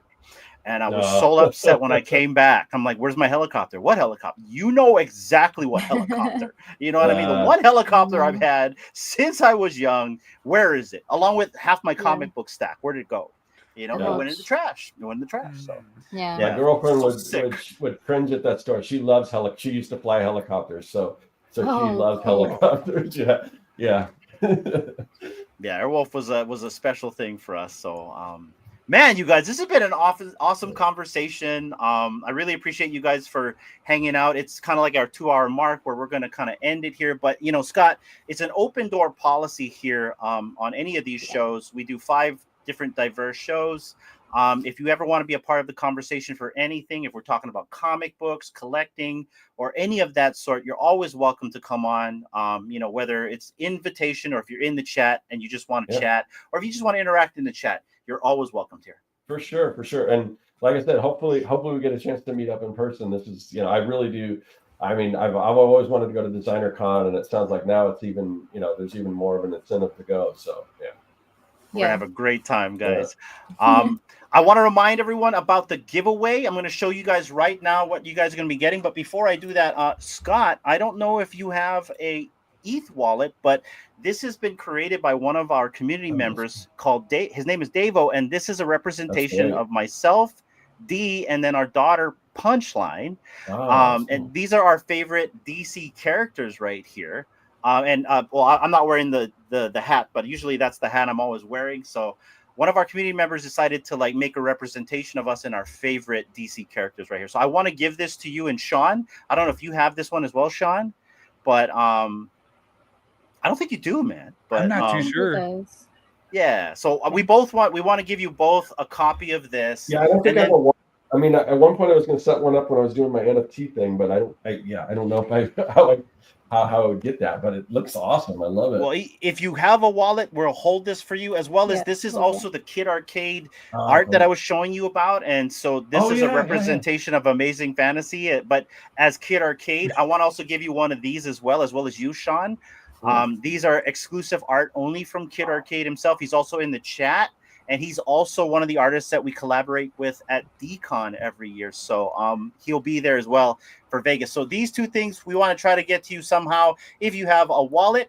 And for the chat, you guys also have a chance to win one of these, as well as a representation of X-Men 1 in Light Parade form right here. So this is the first and second prize for the people specifically in the chat. Type in hashtag Aloha Friday. We're going to run this at the end of the show. And this is going to you as well, Shawnee and Scott, as well as this right here. And we can try to help you out with a wallet if you need some help, Scott. So that's cool. Yeah. That's cool.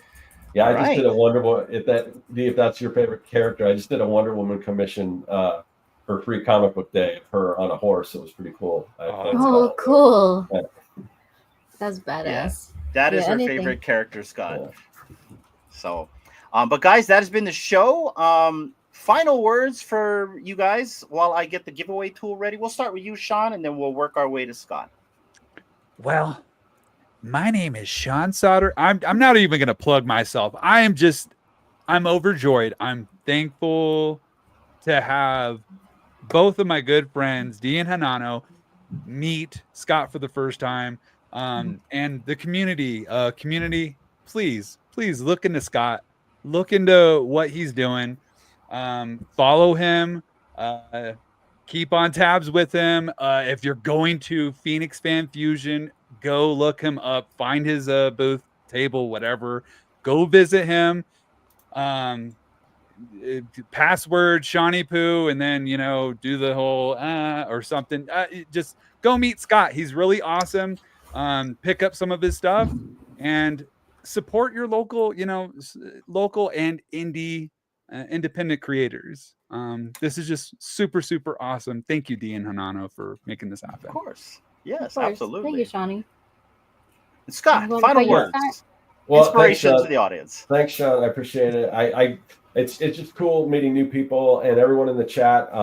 If you guys have any questions about anything we talked about, you want to reach out to me. I'm not the best on social media. Like I know you threw my Twitter, my X account up there. I don't think I posted in there forever. But if you have questions or something, send me an email. I know it's kind of an old school way of doing things, but I usually answer my emails and stuff. I usually answer my YouTube comments too, but probably not in as much of a timely fashion. So, but my email is scott@serkworks.com. If you have a question about comics or anything, just hit me up there. I'm going to try to make it a point to be a little more active on social media moving forward, especially with this new project I'm working on. But yeah, so great meeting everyone. Hopefully we won't remain strangers because and I'm hoping we all get to hang out, and hopefully in November we'll see. And everyone in the chat, nice to meet everyone. And it sounds like you got a really cool community here. So thank you. Thank you, Scott. And also, everybody, I have put all of Scott's links in the chat down below. Go check it out. It's got his website, his YouTube, as well as his X, although he did say that he is a little bit not on X. So go check out his website, and I'm sure you can find all the information you need right there.